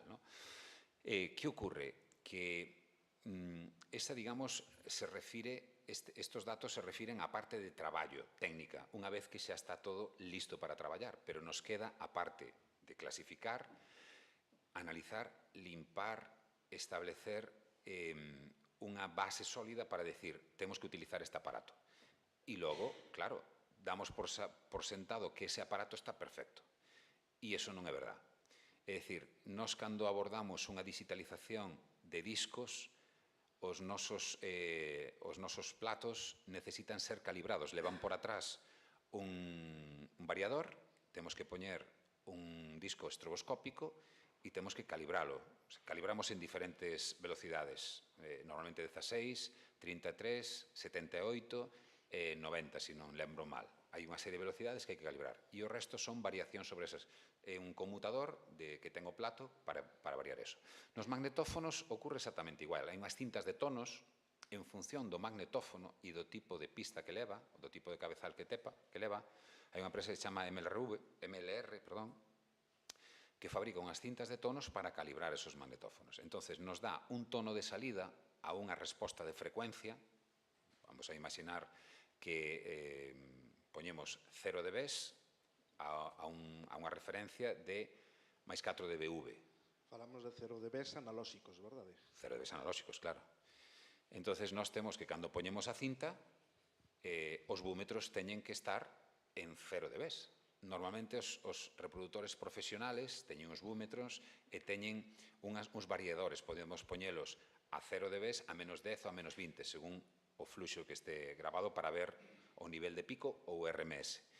Despois, unha vez que temos nivelados os canales, a veces o podemos facer de forma manual, porque o reproductor analógico, por exemplo, o que vos enseñei antes, o Atari MTR15, se pode facer de forma manual, os MX5050, un Studer, pero se xa o poñemos de forma automático ao nivel de referencia que nós xa temos configurado a grabación, e un dos canales nos sale desviado, aí algo pasa. Pode ser un problema de cabezal, pode ser un problema do previo interno de amplificación de entrada ou de salida.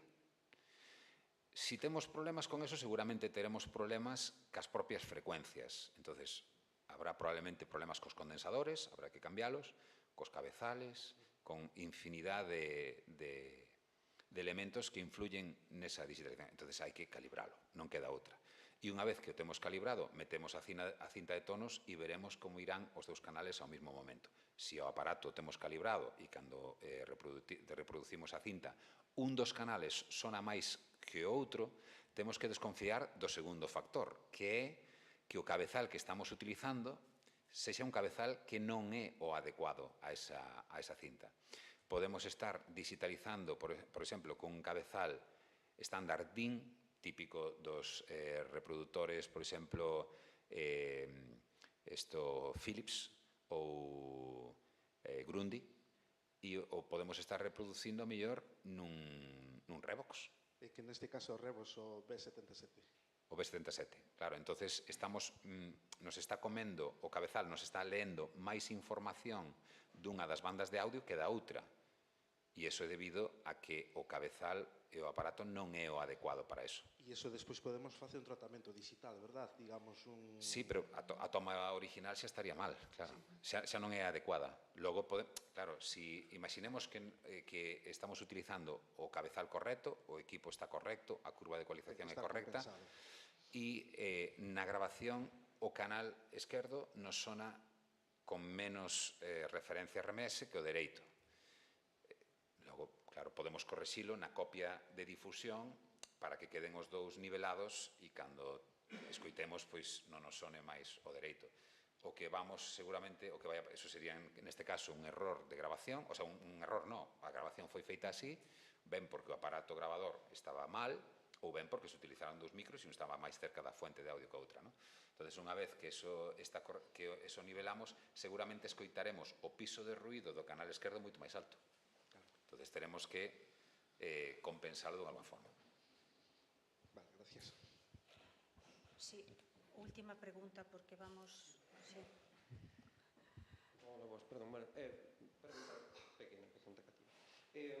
Eu quería preguntar, primeiro, moito obrigado a todos, e máis ao Consello da Cultura Galega por organizar a xornada. Eu quería preguntar en concreto polos casetes. Son os que máis me chaman a atención, porque, non sei, parece que habitan un limbo extraño, non son vellos, pero non tan vellos. A pregunta é, o Consello da Cultura Galega aceita casetes?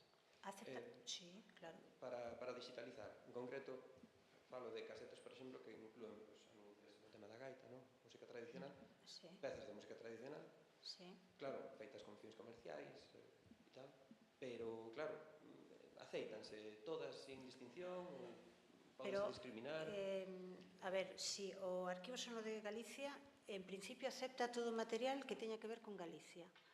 Pero, claro, depende, son casetes comerciais son casetes inéditos, claro, os contidos, refírome. Eu creo que son casetes dos que se vendían. Claro, bueno, digo porque habería que ver se xa os temos ou non os temos para non ter máis duplicados, non? Dependería un pouco, non?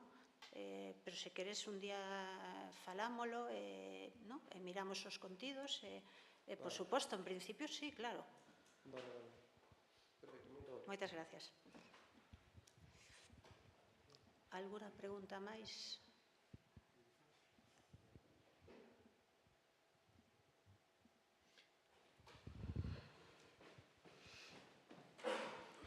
Hola, bueno, pois eu simplemente que estaba dándolle voltas na cabeza ao tema do mundo no que estamos, no que desapareceron os soportes físicos.